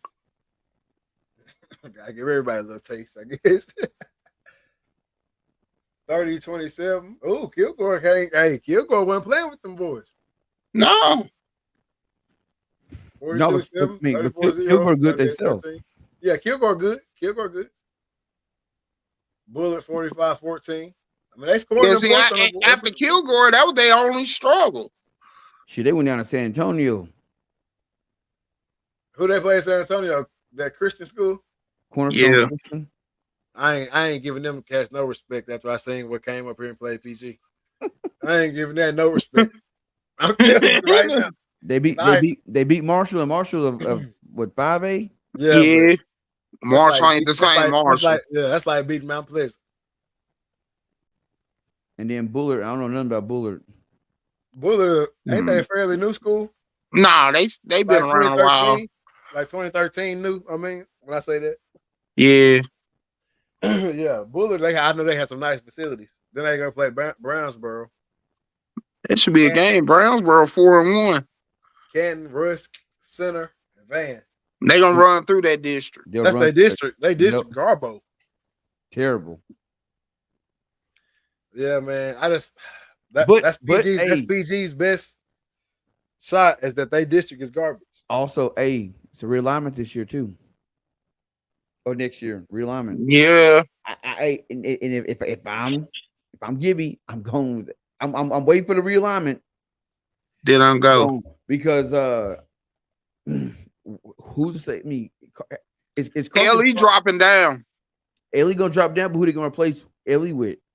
Atlanta. You bring Atlanta gonna come up. Do you bring Atlanta up, or do you bring Atlanta better stay where they at? Yeah, I think Atlanta's staying where they at, but I keep hearing LE could drop down to the district with Atlanta. Yeah, that's where they need to go. Because that's the only way they'll survive. But if you put LE in that district, they run the table, maybe. Yeah. That's what I say. I think they probably been needed to drop down for the past 2 years, 3 years. Yep.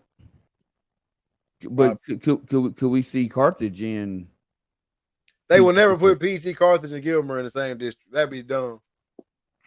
Because now you're gonna have almost depending on PG, but you definitely have a guaranteed 2 state champions out that district. Not you can't. They be in the same division. Yeah, they'll see each other in the regional finals. That's what everybody mad about. Mm-hmm. If they put Carthage in that district, that's gonna piss a lot of people off. Bro, I see it, bro. I can see it. I can see Carthage being in PG district. I think they just need to play that game every year, regardless. Regardless, bro. Play the game. Who cares if you're gonna see him in the playoffs? You're either gonna beat him or you're not. That's it. Not seeing him not gonna change the fate. No. They always say don't show them nothing until it's 2023. I'm watching your ass anyway. Yeah, I got every live stream. I could be having a coach in the press spots with the live stream on the TV and still coaching the game. Yep, getting film on you. Mm-hmm. Straight like that, easy money. So I don't buy into the we don't want to play him because we're gonna see him in the playoffs and all that. If anything, you're gonna get a 1-up. If anything, you can get a 1-up on him by playing him. Yeah. At least being ahead. He said, y'all know I'm still cool with the powers that be. Remember I said it. I hear what you're saying now. If they put Carthage in PG in PG district, if I'm Gibson, I'm gone. I'm dipping. The jig is up. Yeah. Yep, you're gonna see him once, maybe twice a year. I see you got that Texans back there behind you. What y'all gonna do? We won Sunday. We did better than them Cowboys. Hey, what you think about CJ? I think he do good. I think he's good. I think CJ, I think he's gonna end up being good. I think he'll end up being a good one. What you think about Bryce Young? I don't know. Ooh, that'd be Gilmer, PG, Carthage, Jasper, maybe ACC. Now that would be a hell of a district. That's the district of doom right there. That's the 4 seeds you don't want to see. Yeah, that's it. Who else gonna be in there though? They ain't gonna can't be 14. They can't they can't leave Pittsburgh or North Lamar. Show me. Spring Hill got to go. Everybody, all of them got to go. So who would you bring in? I don't know who you bring in with that. No, not with that. Yeah, who would you bring in? You just bringing in cats to fight for fourth and fifth. I mean, fifth and sixth. So there ain't too many powerhouses in that area that you could bring into that district. No, not in 4A. No, Not not 4A. Kilgore. If Kilgore was a D2, you could do Kilgore, but Kilgore D1. Yeah. I don't know who you bring in. I mean, I guess one, but not they not in this area. I about to say it have to be one of the playoff teams that they keep seeing every year, but they not in this area for it to be district. Yeah, Or then because you have they it like always play a team near Dallas the first game. Are they 4A D2. D2? And Yeah, if you start messing with the district too hard, you're gonna have like Texas. I had that one year where they playing 4 hours away every Friday. and Texas High, they for sure got their numbers down so they could survive in district. They were getting murdered by them Dallas teams. They was not happy. What about Wimberley? Wimberley is near Houston. That's what I'm saying. Nobody in this area can keep up with that district. Can't put Bullet in there. Van be in the playoffs and stuff, but they no. Can't. No. You right there just gave PG Carthage Gilmer. You just gave the playoffs right there. yeah. Carthage Gilmer and PG and Jasper right there. You know that's who's their going four. to the playoffs. Will's Point. Anybody else you put in that district, it don't matter who you say, is fighting for the last two spots. Silsby. That's near Houston. That's near the. Yeah, we played Silsby in the playoffs one time. Hold on. No, we played them in the regular season. Share what I'm looking at right Yeah. now. So maybe y'all can pick the team because I don't know where all these teams from. Man, them teams from Dallas that you got pulled up right there. Yeah. Yeah, them all near Dallas and Houston. Yeah, the further you get away from East Texas, it ain't too many 4A Division II schools. North Lamar's, they would be in there. They would be the beat up team.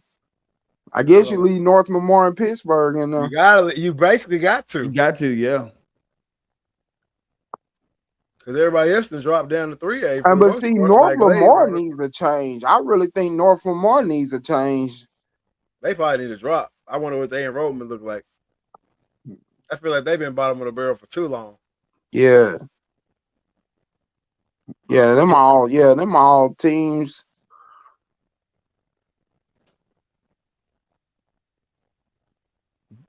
Glen Rose. Nope. To make it a power, you gotta look at these teams up here that's all 5-0. I mean, that's just this year though. But but it don't matter. I'm telling you, like, there ain't no other. Like, you just named your district champ out of that. You just named your playoff teams out of that, and you also just named the state champion. The state champion will come out of that district almost every year. If PG moved to 4AD1, they getting swapped. Yep. They don't want that. And I think they almost there. Yeah, that's why they shut them doors. I've seen online they open them back up. Oh yeah, they did. They did open them back up. They had to shut them down. We got to count real quick. We gotta get that. We need a head count. y'all. Some of y'all stay home this week. Hey, I'm telling you, man. No, I'm going to the Texas High game, so I get to see them on phone. We're gonna talk about we'll talk about Texas High next week, but I'm pretty sure you should really look at who they play. Who play? Just all them teams that was 5-0 in that. Look and see who they really played to see why they 5-0. Like who actually really good. Oh yeah, but ain't nobody playing nobody no more. No, and see, man, like that's why I like and maybe it's because they naturally ranked, but I like how Duncanville playing cats from everywhere right now. Yeah, like got to. Everybody want to play Duncanville. Yeah, they getting themselves ready. They getting ready for North Shore. They know who they gonna see. You hear me again? Hey, that's the thing though. I think 4AD1 is weak. China Springs the only one. Shining Springs is lit, but don't you got like Austin, LBJ, and all them in that D1 too? Yeah. Oh, They might be 5 AD too.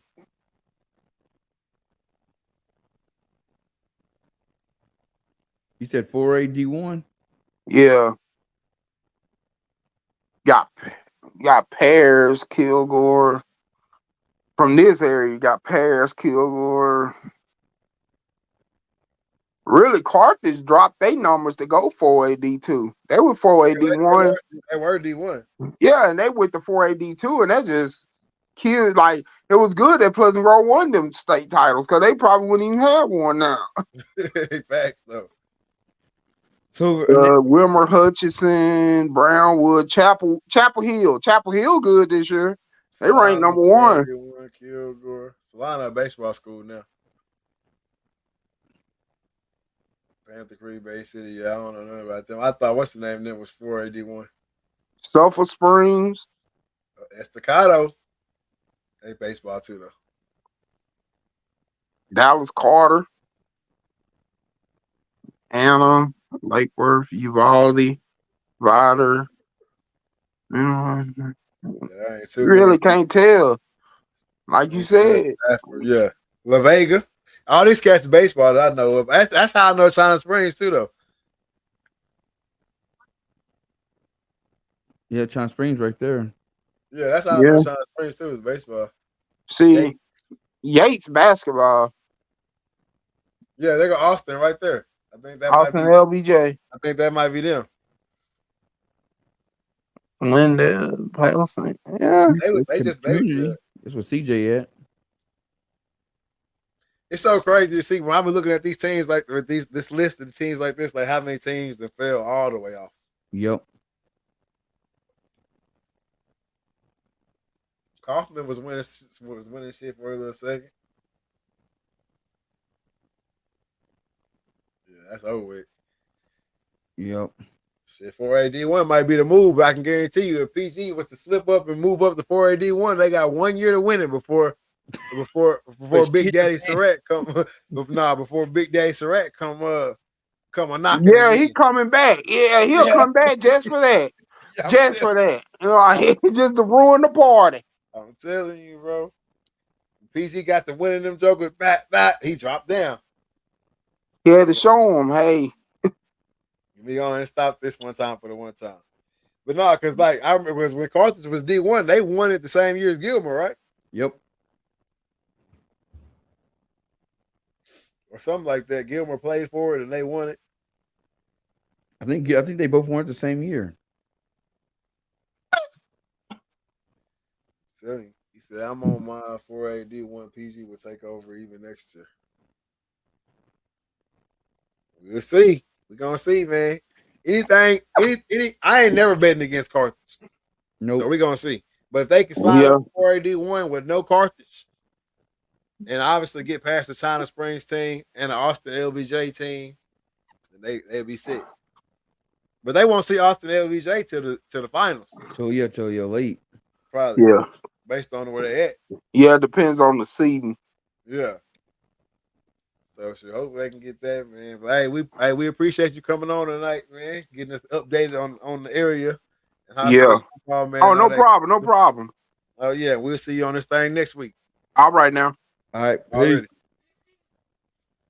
Well, we didn't win 3 hours on the show tonight, but we had to get that segment in, man. We missed it last week, so we had 2 weeks worth of high school and local sports to talk about it. He says weak fam, LBJ isn't all that. I mean, I seen him play in the I seen him play at AT&T, but obviously they ain't the same team that they, you know what I'm saying, that they would have when they run up on PG. But I know they was nice. I actually think they lost it. It was nice. I want to see PG get back to the winning state championships.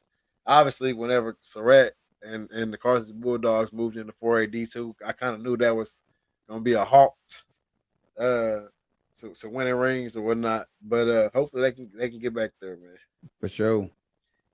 But yeah, like I said, man, 3 hours on the night. I gotta have my mental health check before we get out of here, though, man. I need to know how you doing 1 through 10, personally. What's going on with you physically? Are you taking care of yourself and business wise? What you got coming up next? All right, man. Personally, man, it's been good, man. Work's been, work. Got a bunch of Department of was it Department some of the DOJ got this big old initiative going. This is $90 million initiative that we have to get all these signs up and stuff in gas stations and stuff. So we've been running around doing that, making sure everybody compliant. Make sure anybody gonna lose no money, no contracts. So taking care of all that. Um, then what you call it,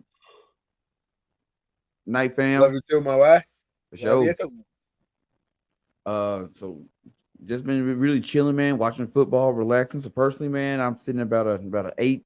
Green arrows going up, feeling good. Um, Physically, man, but then got back in the gym. Going on this 90-day cleanse, man. Basically no drinking. Uh, Trying to eat right. Went to grocery store. Groceries expensive, man. I just trying to eat healthy is I see why people stick to eating out McDonald's and all that because it's a whole lot cheaper than going to a grocery store and cooking groceries. But you know what? You got to do it. So basically, man, doing good. Just hit the gym again. So yep, I'm about feeling like a 7 right now because yesterday was leg day. So about a 7.5 physically, but feeling good.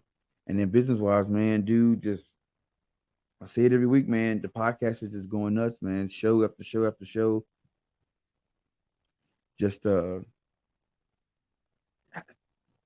can't say nothing else about it, man. Just everybody just keep getting more views, more guests. People hitting me up, want to be guests on the show. People want me to come out and do shows other places. So I'm already booking stuff for 2024, like different orchestra shoots I'm gonna be at, different Yeah. seminars and committees, shows I'm gonna be at. So uh just super excited about that. And plus it's the hunt season, so this is my prime time of the year. So I'm sitting about a 10 business wise, man. Everything's good. Still working on the website. Got some new merch. Well, not new merch, but got some new designs I'm working on, and probably gonna launch the website probably New Year's, probably January. In January, get it all up and going the way I want it to be. Because I wanted to interact with the web. It's the website for my merch, but it also, what I'm saying, I have the podcast and stuff in it as well. So it's an all in one thing. So that'll be like January, and so it's like with 10 with green arrows going up. For sure, man. You see, I'm yawning now, but myself, man, personally, like I said at the beginning, man, just grinding it out right now. A couple projects that I'm working on. I sent you a little rough draft of something I had Oh going on yeah. earlier, man. Just perfecting the craft. Just grinding it out, man. Just trying to knock out as much content as I possibly can. Keep the pages flowing. Not only for myself, but for two or three other businesses right now. Just trying to keep everything in the rotation, keep it moving, and keep everybody happy too, man. Whenever you're taking on personal clients, it's a little bit different than when you got a company behind you. You take the fall now. You know what I mean? Yep. You take the fall for that. If it's something late, it's on you or whatever it is. So you gotta take that. So I'm just working through all that, getting all the kinks worked out. So hey, if anybody looking for any marketing, anything like that, hit me up. I got you. I run the pages. I got a whole separate phone right here just for y'all. This ain't even my phone. It's mine, but it's not. It's just for y'all. I run the social medias off that thing. But just grind it out, man. So personally, man, potty got a potty trained 2 year old right now. Already. You know what I'm saying? So we going to the bathroom every 10, 15 minutes. But loving that. Um, got a second grader that's just brought me home like a pack of papers like that thick. You know what I'm saying? Most of them was 90s and 98s and 97s. You know, all the grading work they've done so far and stuff like that. So we just pushing along. Me and Brooke kind of getting our feet back under us from the trip. Just getting back into the swing of just regular life again before we move on to the next trip. You Yep. know what I'm saying? Which is probably it's coming up soon. Uh, So everything's good. 10 with the green arrows going up right there. Personally, man, physically, man, I'm feeling good. Got back out there for the first time and played football again since the crash. Since the crash, I went out and played Sunday a little bit. Feel good, man. Had me a little pick. Got a little scat pack. A little scat pack going on out there, man. Felt like my old self again out there. But no, just taking care of that, making sure, every time I'm out there doing too much, I'm getting hydrated and trying to stay at least a little bit cool. Because the temperature spiked back up to 101, which I thought we was done with that. Oh, damn. But he spiked back up to 101 yesterday or today, one of the two. But it's getting crazy. But no, man, I feel good physically, man.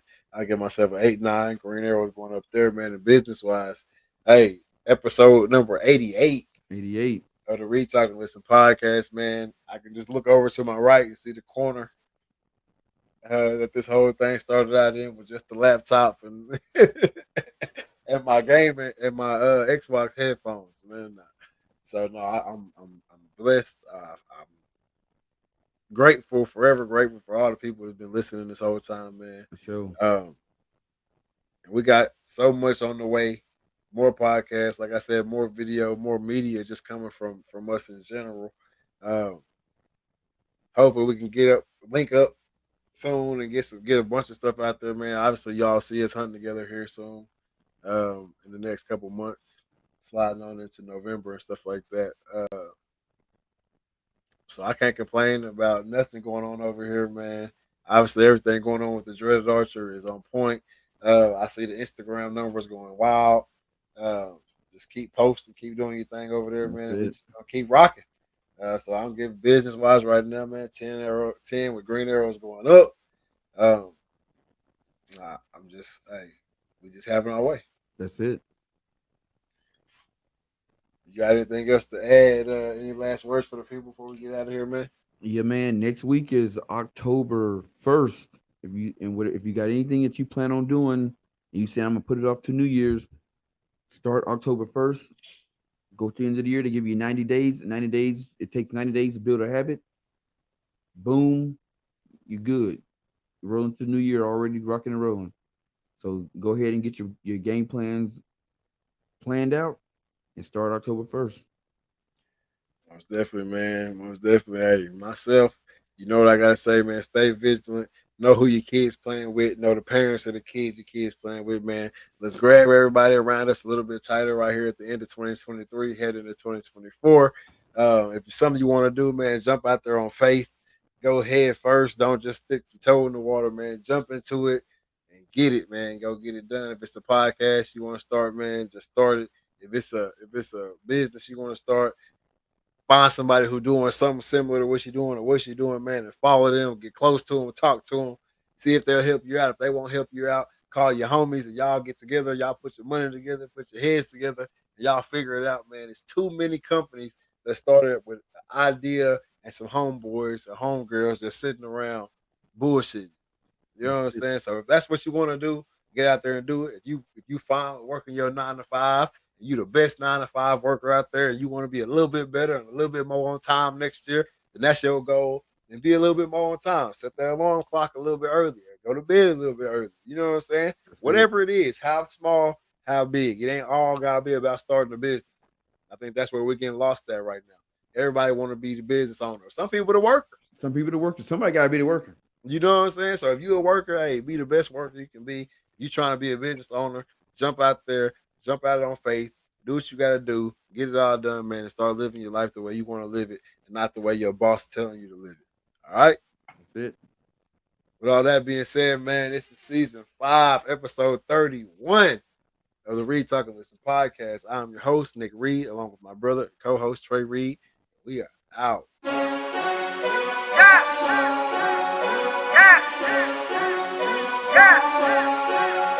What? I mean, it's been turning on with her. The girl around us and she loving her. If we don't know you, don't go close to her. If you with your girl, let me hear you say, what?